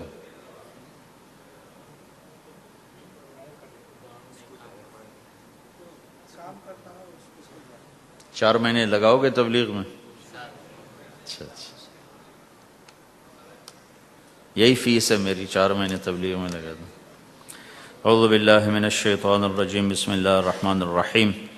یا ایھا الناس انا خلقناکم من ذکر وانثی وجعلناکم شعوبا وقبائل لتعارفوا ان اکرمکم عند اللہ اتقاکم، وقال النبی صلی اللہ علیہ وسلم اعظم النکاح برکۃ ایسرہ مؤونہ، او کما قال۔ جی بھائی، صالحہ بنت محمد الیاس کو 1700 امریکی ڈالر مہر معجل کے عوض تمہارے نکاح میں دیا، قبول کیا؟ اللہ جزائے خیر عطا۔ درود شریف پڑھو بھائی۔ اللہم لک الحمد کما انت اہلہ، فصل علی محمد کما انت اہلہ، وفعل بنا ما انت اہلہ، انک اہل التقوی و اہل المغفرہ۔ ربنا آتنا فی الدنیا حسنہ وفی الآخرۃ حسنۃ وقنا عذاب النار۔ اللہم انا نسألک الہدی والتقی والعفاف والغنی۔ یا اللہ، یہ چھوٹا سا مجمع تیرے ماننے والوں کا، تیرے حبیب کی امت کا دور دراز دیس میں ہے، یا اللہ ان کی نسلوں کی حفاظت فرما، انہیں ضائع ہونے سے بچا، گم ہو جانے سے بچا، باہر کے گندے ماحول سے حفاظت فرما، باہر کی غلاظت سے محفوظ فرما، اچھا مسلمان بنا، اچھا شہری بنا، ہر روپ میں خوبصورت انسانیت کا پیکر بنا، ہر روپ میں یا اللہ عالی اخلاق والا بنا۔ یا اللہ ہم سب سے راضی ہو جا اور پوری امت سے راضی ہو جا۔ جن گناہوں کی وجہ سے تو ناراض ہوا اور امت کا سفینہ ڈوبا، وہ گناہ معاف کر دے، معاف کر دے، معاف کر دے۔ یا اللہ پوری انسانیت کو ایمان کے نور سے روشن فرما دے۔ یا اللہ پوری دنیا کے بسنے والوں کو اپنا تعلق عطا فرما دے۔ یا اللہ کلمہ پڑھنے والوں کو اپنی رضا والی زندگی عطا فرما دے۔ یا اللہ تو ہمارا مالک ہے، ہم تیرے بندے ہیں، تو نے سمجھایا ہم کوئی نہ سمجھے، تو نے روکا ہم کوئی نہ روکے۔ یا اللہ، یا اللہ آج تیری بارگاہ میں توبہ کرتے ہیں، ہماری توبہ قبول فرما لے، قبول فرما لے۔ یا اللہ تیرے ہی فضل سے یہ مسجدیں بنی، تیرے ہی فضل سے یہ آباد ہوئیں۔ یا اللہ تو، یا اللہ، یا اللہ ہم سے راضی ہو جا، ہم تیرے غصے کو سہ نہیں سکتے، برداشت نہیں کر سکتے۔ میرے مولا ہم سے تو دنیا کی آگ نہیں سہی جاتی، جہنم کی آگ برداشت کون کرے گا؟ یا اللہ میرے آقا ہمیں تو دنیا کی پولیس پکڑے تو ہم یا اللہ پریشان ہوتے ہیں، یا اللہ اگر جہنم کے فرشتوں نے پکڑ لیا تو ہمارا کیا بنے گا میرے مولا؟ یا اللہ جب تو میدان معاشر میں یہ صدا لگائے گا، وَامْتَازُوا الْيَوْمَ أَيُّهَا الْمُجْرِمُونَ، آج مجرموں کو الگ کر دو۔ یا اللہ ہمیں مجرموں میں دھکا نہ دے دینا۔ اے کریم آقا تیری عزت کی قسم، زندگی میں جھولی میں کچھ عمل نہیں، خالی ہاتھ ہیں، اور جھولی بھی پھٹی ہوئی ہے، کشکول بھی ٹوٹا ہوا ہے۔ یا اللہ پریشان ہیں کہ حشر کے میدان میں تیرا سامنا کیسے کریں گے میرے مولا، جب تیرے بڑے بڑے نیک بندے، بڑی بڑی نیک بندیاں، بڑے بڑے عمل لے کر آئیں گے، ہم کدھر کھڑے ہوں گے؟ یا اللہ نہ چھپنے کی جگہ ہے، نہ بھاگنے کی جگہ ہے،